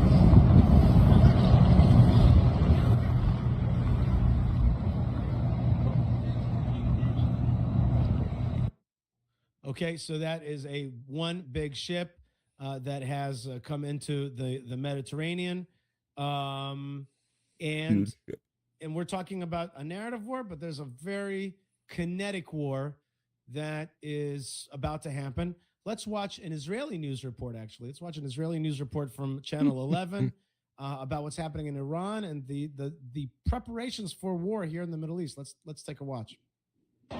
מוסדות להשכלה גבוהה בטהרן הפכו היום שוב מוקד של התפרצות מחאה. בשריף ואמיר כביר הגיעו הסטודנטים בבגדים שחורים בניסיון להפוך את פתיחת הסמסטר למפגן כוח נגד המשטר. Okay, so let's just understand what we're seeing here. We're watching Iranian students loudly, violently, wearing all black and standing up to the regime. Now, just understand what we're talking about. We're talking about their brothers and sisters. 50,000, 60,000. I don't know.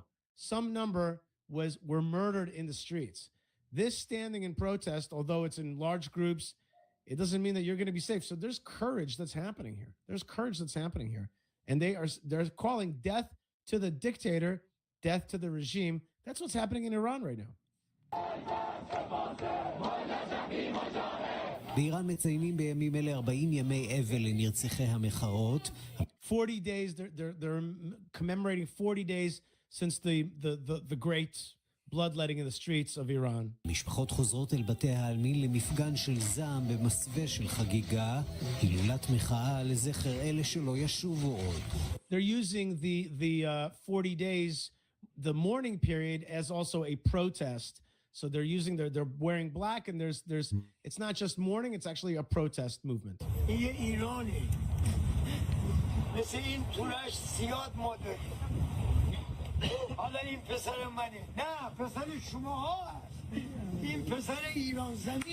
Okay, my child is actually a child of Iran, and basically the regime murdered him. 32,000 people were killed over a relatively short period of time. Wow. So that's Trump saying 32,000. So that's like official numbers, but who knows what the real number is? They were going to hang 800 2 weeks ago. Hang. And I gave them the word, if you hang one person, even one person, that you're going to be hit right then and there. I wasn't waiting 2 weeks and negotiating. And they gave up the hanging. They didn't hang 837. Yeah, but they killed 36,000, bro. Exactly. You know what I mean? Yeah. Okay. It's like they didn't hang him. Yeah. No, but they shot the people in the streets. Yeah, they didn't hang them. And also Donald, with all due respect, came and told the Iranians, go to the streets, take names, help us in the way. And I feel that was in some way a bit misleading, because they were thinking, okay, if we come up now, because remember, on the 12-day war, when Israel went and did the miraculous, operation there, the Iranians, they were shocked. They didn't like, whoa.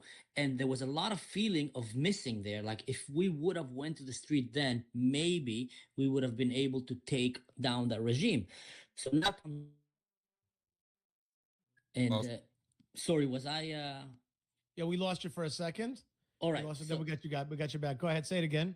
So exactly. So remember, on the 12th Day War, when the Mossad and the IDF did what they did, the Iranian people had this like feeling of miss because they didn't run to the streets, and they kept thinking if we would have went to the streets and would have fought for it, maybe would have taken our country back from that wicked Islamic regime. So now comes rounds 2, and they hear Donald Trump saying, not only Israel, now is America. We are with you. Go out, take names. So they felt like, okay, we can't do the same mistake like last time. We need to go, and they went in thousands of numbers.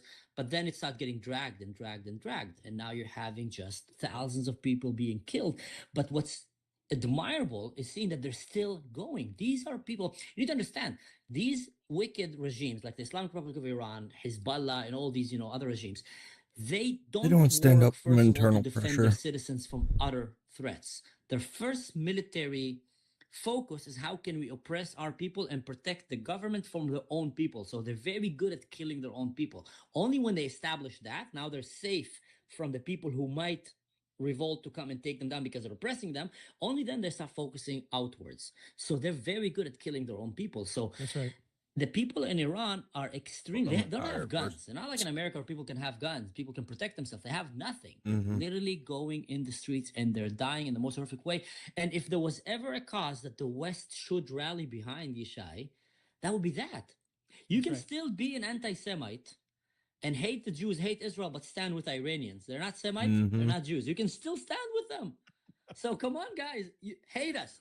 Okay, hate us, but at least stand with them. But it's unbelievable.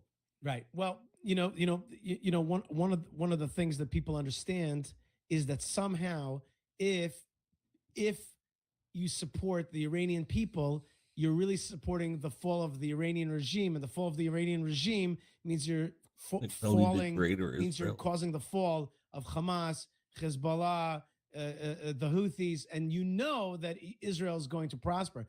Sometimes I think to myself that one of the reasons that so many of the Arab countries are telling Trump not to strike Iran because they make the calculation that in the end of this, Israel will be stronger, and I don't want Israel to be stronger. That bothers me. And so, I rather, that we face, because don't forget, these other Arab countries also face the scourge of Iran. And also, Ishai, they're afraid. That's the thing that makes the Muslims in the world fear the most, and people miss that all the time. They're afraid of losing land that is under Islam. Doesn't matter if it's Shia or Sunni right now. And they're seeing that the Iranian people are secular. They want to kick away Islam. So in their head, the outcome here will mean that the Ummah, the Islamic Ummah, will have less land that have Sharia law implemented on it. Same thing with Syria. They were afraid that the Druze will get autonomy, the Christians and others. That means that a land that is under Sharia, the oppression of Sharia, will not be anymore. Same thing with Palestine. Saudi Arabia was all against Palestine. All of a sudden, Donald Trump comes and says, let's buy it. Like, whoa, no. So all of a sudden, they're pro-Palestine because, again, Muslims losing their grip over land. And it's always been the game. They want to conquer the world, and they're not willing to give a piece of land to the Christians or the Jews because that's a big, big loss to their Prophet Muhammad and etc. But I want to ask you a question, Isha. Actually, that's something that I haven't had an answer for. Let's say now we topple the Iranian regime, which I think Israel wants that, America wants that. It's a great thing. But could the Iranian people actually make a better country for themselves? I mean, the Iranian regime now, it's not like there's like 30 really evil people and the rest, like, it's using their own people. So they have a lot of pro-Iranian regime people there. So what do you think is going to happen? Do you think they're capable of actually taking that country and making it better, or is it going to become chaos and mayhem? I don't know enough about the makeup of Iran. I've never really been there. I've spoken to a lot of people. Some people tell me, experts tell me, that it's like 30% are anti-regime, 30% are pro-regime, and 30% want an Islamic state, but that is not as radical and not as harsh, but still want to. That's what I heard from one source. When I had guests on saying that the Iranian people still want some kind of Islamic country, I had lots of Iranian people writing to me saying, you don't know anything, and we want liberty and freedom. I also see that they have this Reza Pahlavi who seems like an amazing person, really, who there a lot of people are backing.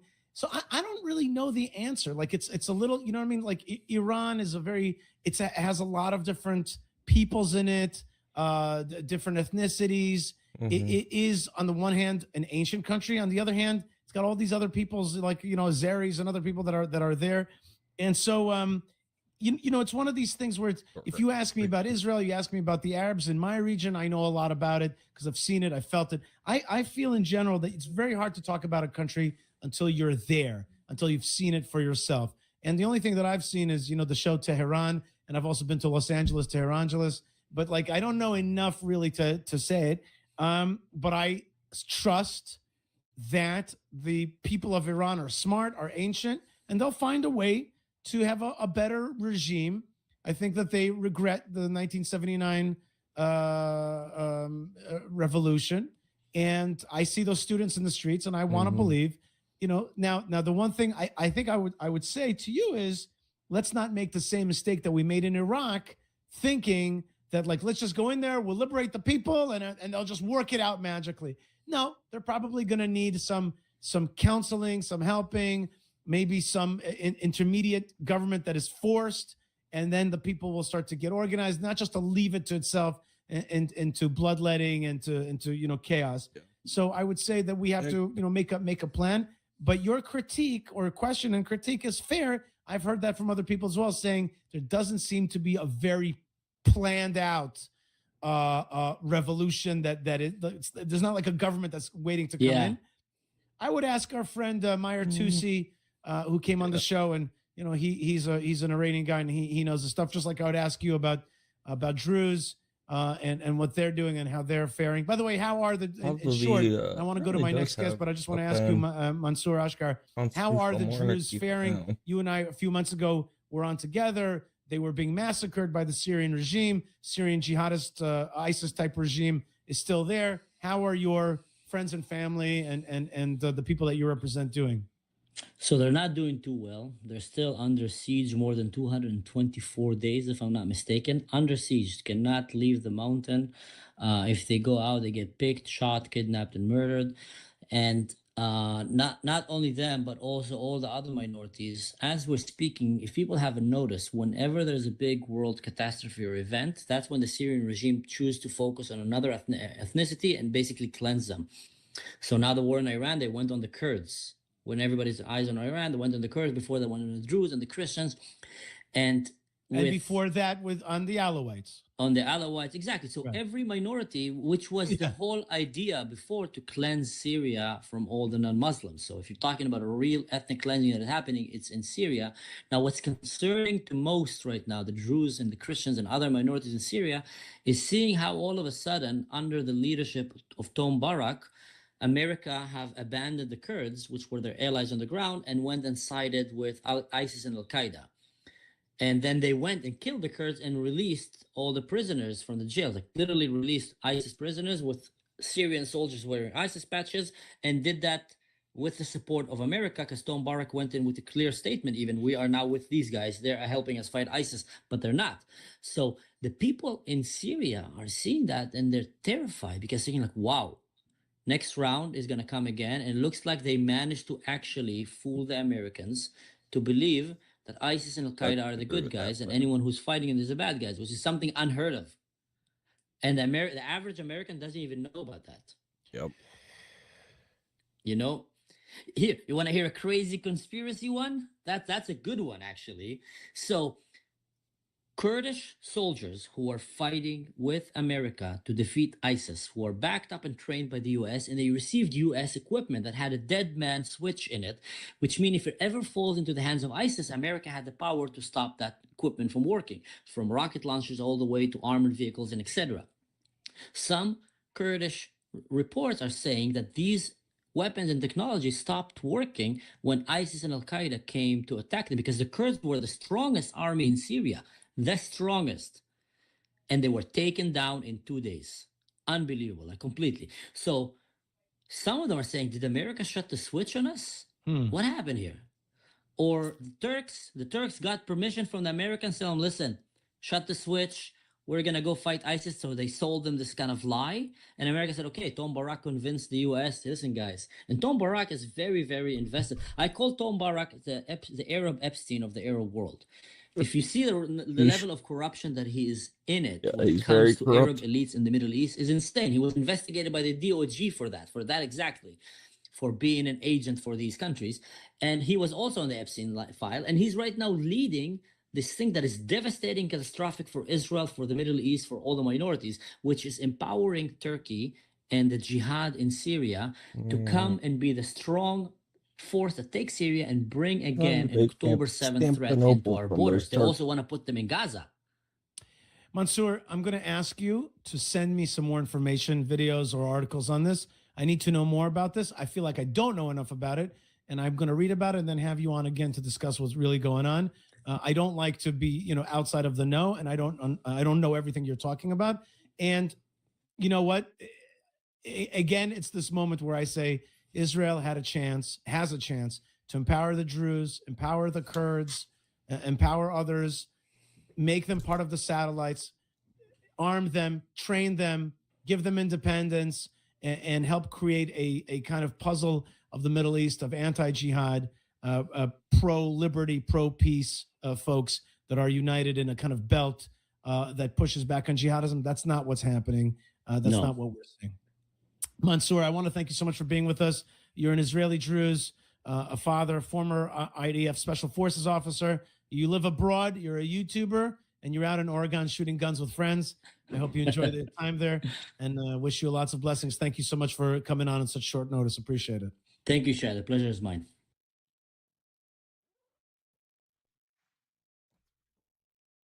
Yeah, I like those two. All right, welcome to a very special episode. You guys recognize our good friend Sal Mercogliano, the host. Okay. Yeah, I'm hoping to hear something tonight. What time is it in Iran?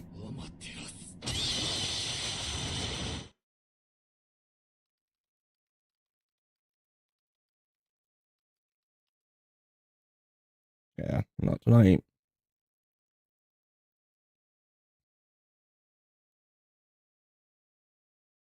Tomorrow night. Over the weekend, maybe.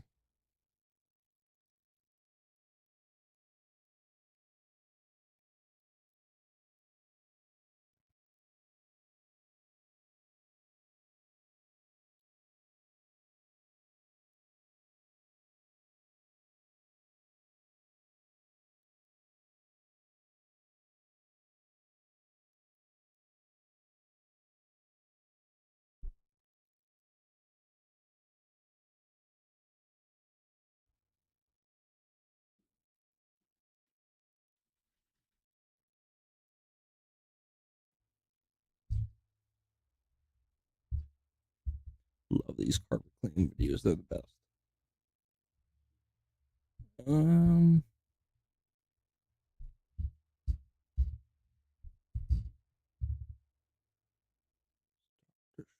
Lower. Yes, please. That's not a joke. Dan Ninja says Trump is not kidding around about this. Oh, yeah, I got the works. 6-Day War.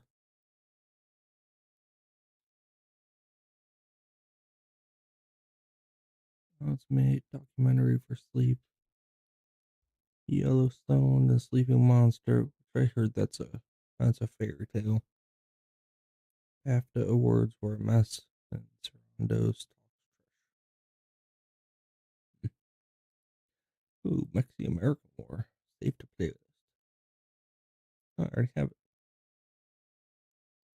Fairies weren't what you think. The dark truth behind British and Irish folktales. That's going in my mythology folder. I like having these playlists.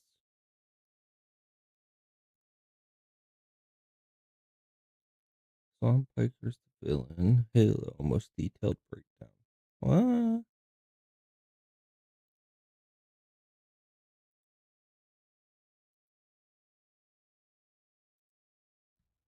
That looks cool. Mega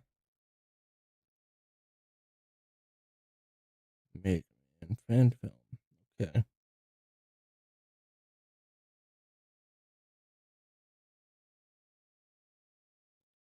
Yeah, I'll probably call it on the stream here. My Lechites. People who needed to be destroyed. Yeah.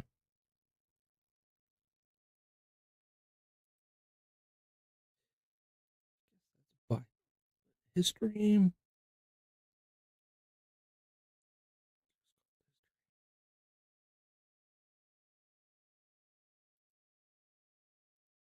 So many good things.